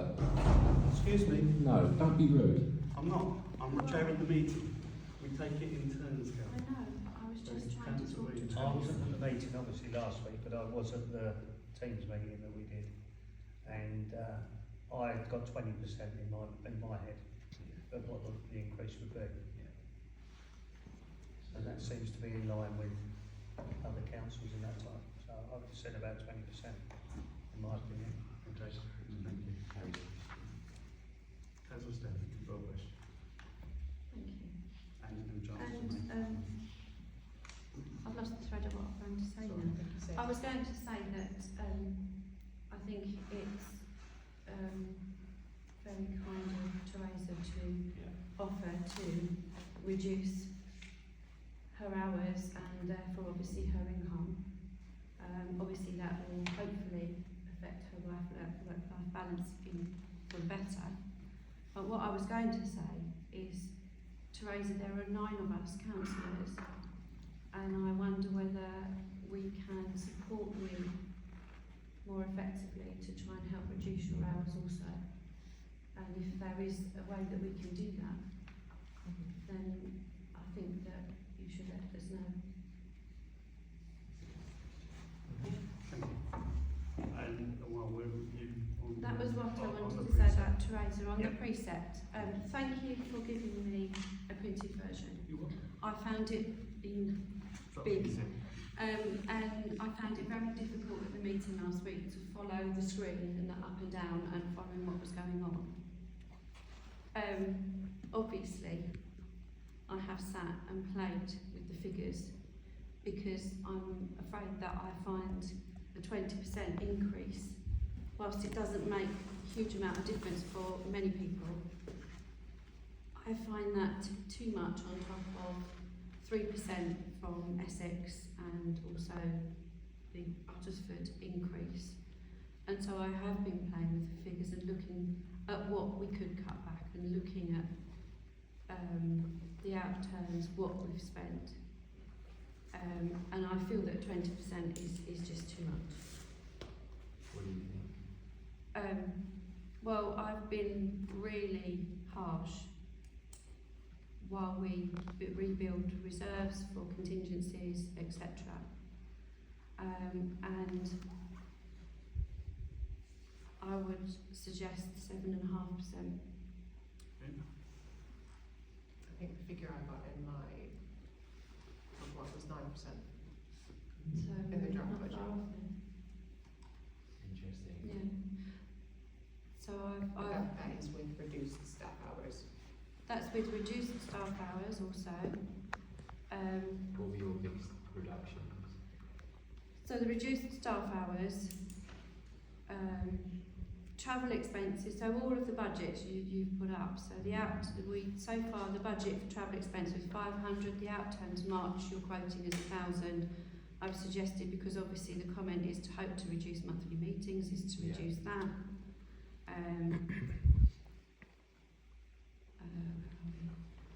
So you're on the precept budget, the budget for the precept, yeah? Yeah, on this one that I'm looking at, the 2025-26 budget. Yeah. The grants you've suggested increasing, so I've suggested putting it back to 5 that we had this year. Tree works on the recreation ground. We had 6 this year. We had it in 2 different areas. Sorry, so the S13, Section 100%. yeah, to reduce that to the 5 that we started off as budgeting at the 2024-25, instead of increasing that. Oh, okay. Recreation ground tree works, we budgeted 1,000, the outturn to March is predicted to 500. Well, let's go for the 500 for next year.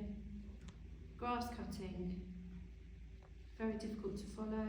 I wonder how many cuts a year there are on the village green. There's no And set rec. number. No set number. No. It's that number, I guess. You can How set do number. you set a budget on that then? where the grass needs cutting. So how do we you have a predict limit. that then? We don't beyond that, the grass, you know, we've got a maximum, but we don't have a minimum. And if the grass grows quicker for a couple of weeks, you've got to cut it more. Same at home, isn't it? But how do you create a budget on that then? You allow for You a could take maximum, an average over the years, don't you? and it works out. So, okay, so village green grass cutting, you've budgeted 3,150 and you're predicting the outturn to March is 2.5. So why not put that down as 2,750? Equipment service, you budgeted 24-25 for 1,000, the outturn to March is showing 400. So why not add a bit to it and make it 500? Notice boards and signage, We haven't actually got anyone agreed to the grass cutting contract yet either. We don't that was know. something else I was going to ask you. Notice boards and signage, you budgeted 400, the outturn to March is 0, so do we really need to allow anything in that? Is that something that we got? The path restoration, you budgeted for that, we didn't spend any on that. Could that be something that, as has previously been suggested, we put out to residents to see if we can do it as volunteer groups, rather than actually committing a huge amount of parish council money to doing that? Tree works, you budgeted 5. Bearing in mind that if we spend the 15,000, we'll have accounted for a huge amount of what needs doing immediately, or very soon, if you like, that's red, and a lot that is considered to be amber. Maybe we could reduce the amount put aside to reserve to 4,000 for that. This is something that's not going to be popular, but the utilities and amenities, so the electric and the water bill at the village green, we currently pay for the sports clubs. Our budgets are up against it, and I think it's fair to say that all round we acknowledge that budgets are up against it. I wonder if we could ask the sports clubs to make some sort of weekly contribution to using the village green, and or contribution to pay for those utilities. In any event, we budgeted 800, the outturn to March was 500, so I'm suggesting that we go with the 500. The Anley's Pub, the village grass cutting, the miscellaneous. I was going to ask actually while we're talking, as you're here, because you weren't here last week, the bunting costs. Mark said that you had a plan, and I just wondered if I've had a plan, but I haven't met anyone to discuss it yet. Right, okay. So, as we're up against it, I'm wondering whether the bunting may be something we could, not going to be popular again, but use the bunting at the church and do as we did this year until we have a proper plan in place and to take forward, because I think realistically time-wise we're probably up against it to get it sorted for May. Not if it will work. It's only that if we've just had Christmas and no one went back to work, did they, till last week? Yeah. But someone will probably meet me up here next week, and Alright. we might have a budget. Hopefully. But it's going to cost money, so. Yeah. And I think the popular thing would be to get the bunting up this year if we can. Fair enough. But anyway, so that's where I've made changes to that budget. As I say, I have played around with these figures so much in an attempt to try and reduce the call on residents and to try and be fair, but also I feel that we really need to be on it and checking against it and make sure that our expenditure doesn't exceed what we plan. I think this is, thank you for doing this, I think we erred slightly more on the side of caution. This is bare bones. I would probably pitch more around kind of 11-12% with that in mind. Okay. So we've had various figures put around the table.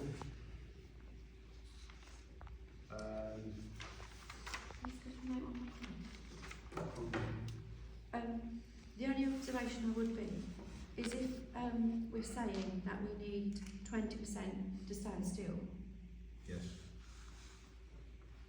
in future, if the village green goes in the manner that is being proposed, and we pay to the charity the £20,000 a year by way of the grants or however it's arranged, looking at the budget, that doesn't actually buy us anything. So are we still going to have to carry on increasing by that amount, because we're going to have to cover staff costs as well as the 20,000? Sorry, it's just occurred to me. It doesn't actually lift out that village green expenditure, does it? It just replaces it. I think it's something we need to look into. So it's just an observation. Right, there's a couple of points about that. The staff costs reduce.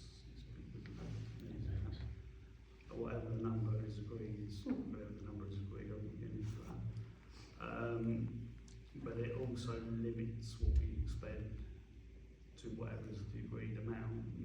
At the moment, on average, we've been picking up 10 to 15 grand a year extra on top of that amount for other things, because they all come back, and they always will. If it stays with us, and it saves long term, it saves us money.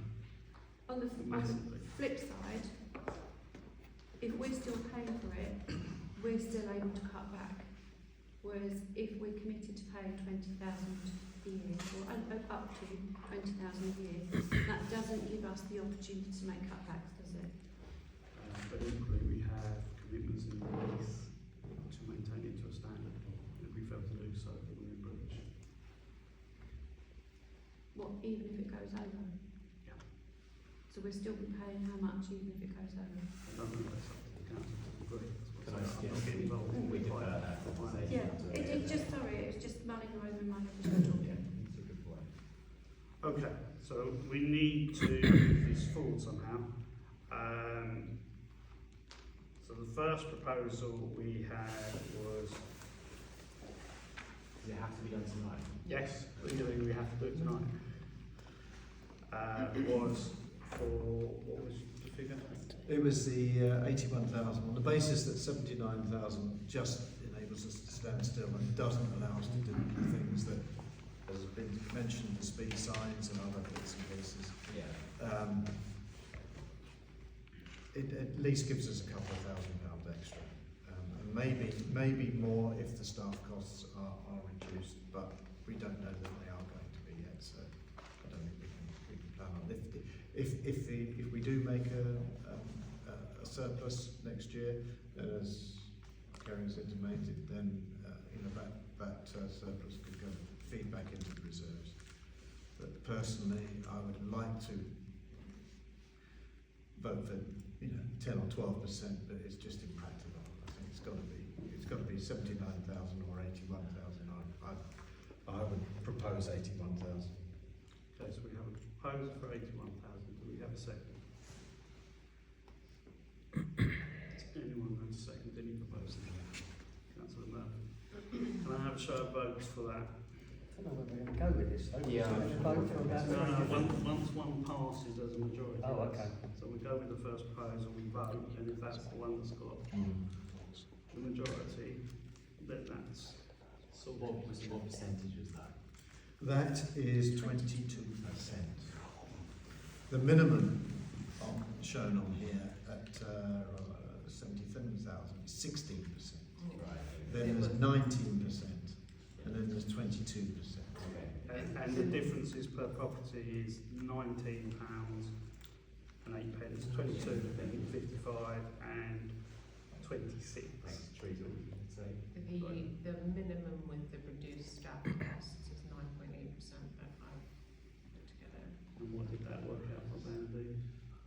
For Bandy, that is £125.89, so it's £11.27 across the year. So that's so we've got a proposer and a seconder for 81,000. Can I have a show of hands in favour of 81,000? Raise your hands. Okay, so that's 3. Abstaining? Against? 3. So So, did you abstain? Abstain. Yeah. Okay. Fine. So what happens now? You get a casting vote. The old pension can't stand it. Thank you for that.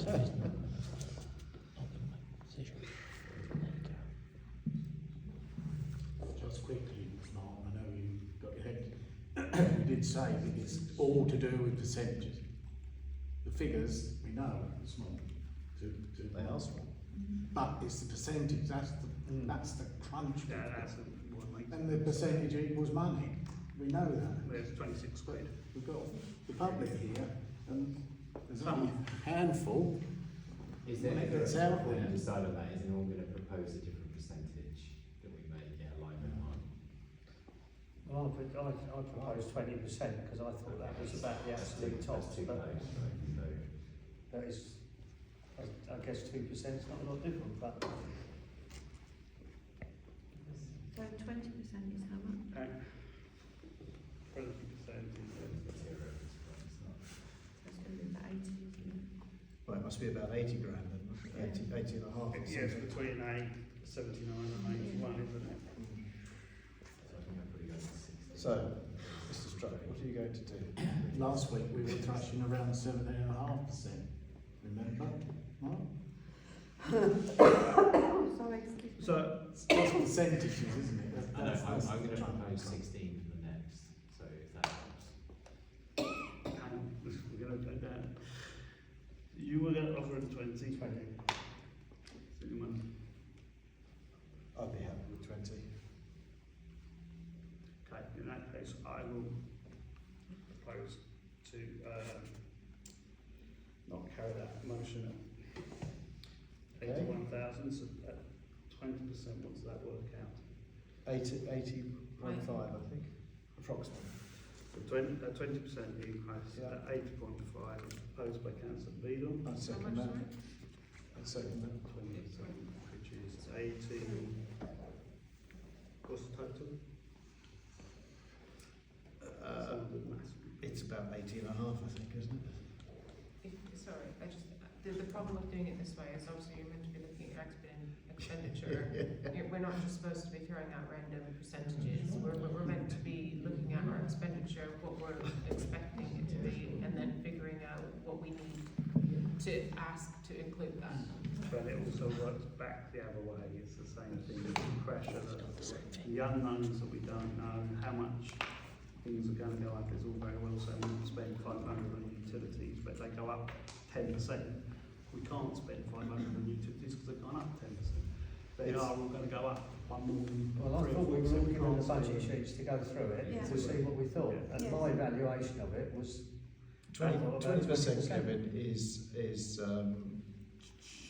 about, if you say 80,000, then that's 20%. 79,500 is 20.43%. So if you say 80, 79. so if you say 80,000, then that's 20.6%. What are you happy with, Kevin? 79,500 or 80? all right. If you're round it up to 80, might Yeah. Did you get it at the top? I'm happy with that. I'll second that. Okay, so we've got a seconder and a proposer for 80,000. Can I have a show of hands, please? Yeah. Who those against? Okay, that's motion carried. Right, sorry, so who voted for that? Because I need to get this right. So who proposed it? Councillor Beadle. Okay, Kevin, seconded, Beadle. And who voted for? Well, if it says you voted against, we should strike. Who voted against? Stedman, Craig, and Webb. And then you. Yeah. You're passing that. One of the previous ones. So no to the previous ones. I don't know. Because.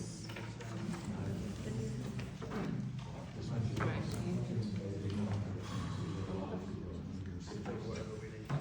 Right, but this still doesn't solve what the actual budget is. Because you're saying 80,000, that's fabulous, but where is that being put into? What that is, so we Yeah. can resolve that precept talk for the second night. We need to really, I mean, you're doing it very ideal. 10 past 10, what do we need to get involved? Well, that's what we just discussed. Just give us a second. Because so we've agreed a precept, but this has gone up backwards. Yeah. We're meant to agree a budget, look at the budget, and then agree a precept. And now we've agreed a precept, but there's no budget.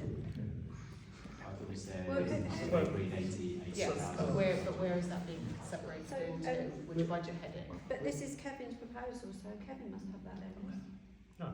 No, we were asked to, what we thought would be the precept, what we wanted it to go up. So I've gone through all of that to see what we think we're going to spend next year. Right. That's all The I've got. importance of this meeting was to set the precept. Not the line by You line. don't necessarily have to set the budget. Right. So I went through it line by line. And No, came up that with is a what figure. we were meant to do, was to consider the budget. But we've done it the other way around. So Which is, We've got £1,004 we can assign to a line or 2 lines. Is if you wish that.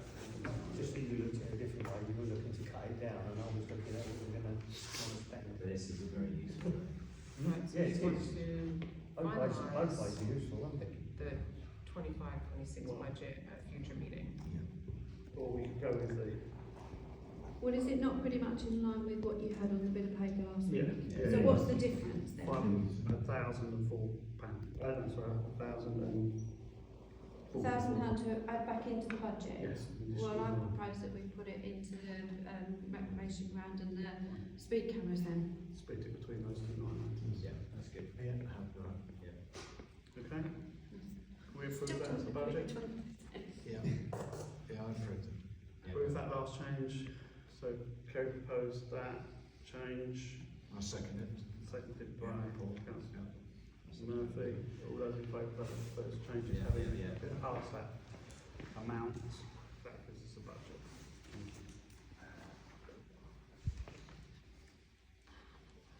you. Right. Finance payments. So we've got a bank balance as of today in the Lloyd's account of £9,830.56.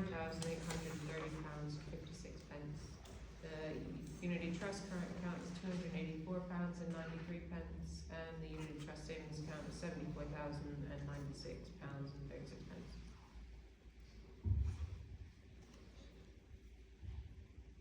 we need to note that the interest rate has gone down on the Unity Trust from 2.6% to 2.5% gross. And we have to note some payments made between meetings and to consider the payment schedule. What payments have we made between meetings? Yes, the payments that we've made between meetings are Village Green entrance tree work by Greenman Tree Surgery. That was a backdated payment that we approved earlier in the year that was not paid, the invoice was not received. Matthews Plants, 3 trade penalties, Alan Fisher for the neighbourhood plan expenses, staff wages and expenses, pension contributions, more flowers for Matthew Plants, Castle Water at Village Green, and the litter and dog waste collection, which came to £2,562.02. And then we've got some payments to approve. Yes. Yeah, I would not, at this stage anyway, approve the Burkett's payment. The £2,400, which is £2,000 plus VAT. I don't know what it's for. The invoice was not specific, and I don't know what their scheduled work is. So therefore, I would remove that from this schedule and investigate further and bring it to a further meeting. My only concern with that is that it stipulates on the invoice that interest will be incurred. Well, we'll argue that with them too. I mean, it would be good to understand what it's for. So, It's £400 an hour, isn't it? yeah. So let's understand that first. They have a duty to come back to us to explain. Yeah. Anyone else got any comment about any of the items? There's one item on there which so from this payment schedule, there's an item because the parish council is responsible for the print for the parish magazine, and last year you kindly agreed to cover the cost of printing each page that you have, and I was instructed to, as treasurer, to invoice you £260, and as treasurer I'm invoicing you for the coming year's magazine. So that's the information behind that, so I'm not going to have any hard So feelings in that. you can't vote on that, but No. aside from that, you can vote for everything else. It will look like it's coming out of this year's budget twice because the invoice, The timing. we didn't, The timing. yeah, the timing, so that just to note that. Are we happy with Keith's suggestion that we hold file on paying Burkitt's? Yeah, because there wasn't any information on it. It's Just just a figure. I'm not comfortable with it. I want to make sure everyone else is in the same place. If anyone's got a different opinion to say. Okay, so we're going to vote for this in two goes. So we'll vote for everything except for the PC printing, because then Kerry can vote, and then we'll vote on PC printing without Kerry. So we will vote for everything to be paid except for Burkitt's and the PC printing. Can I have a proposer? Yeah. And a seconder? Sorry, I'm not comfortable about Burkitt's thing. You're not comfortable not paying them. I would like to know what we're paying for. So would I, but I wonder whether we could. Can't we just ask that tomorrow though? When's it got to be paid by? Well, it's not a case of when it's got to be paid for. They may well put that on their invoice, but You can dispute an invoice. we're not going to pay any interest. Don't worry.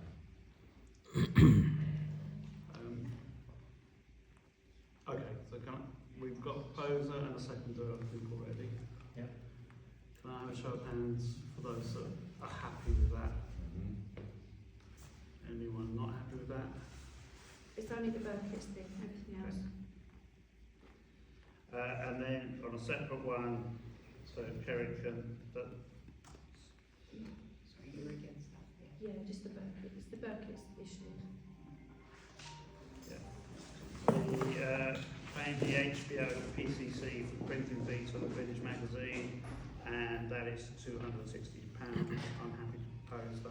I'll second it. Yeah. All those in favour? Thank you. Get mine. Right, so,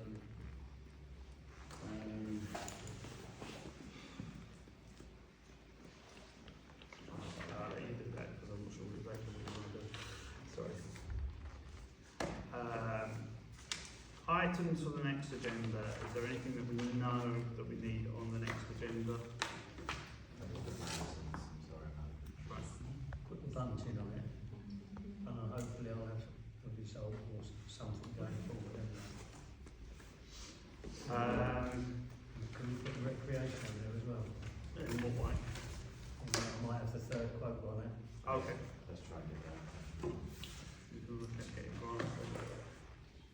Keith, are we able to put the Dunmow Road entrance on it? We'll hopefully have some further news for the next agenda. Oh yeah. Thank you. If I've got the information, yes, by all means. We've got a contract for the grass cutting. It's going to go on the next agenda because that needs to be resolved. Yeah. Dates of the next meetings, we've got the 11th of both February and March, because of the way the months fall. They're at 8 a.m. Sorry, 8 p.m. Sorry, 8 p.m. Yes. Yeah. And both on Tuesdays, hopefully here with lights. We could turn the heating off and then we wouldn't have to pay for that. It's not all there. Sorry. Okay. It's, I don't know what time it is. 22:20. 22.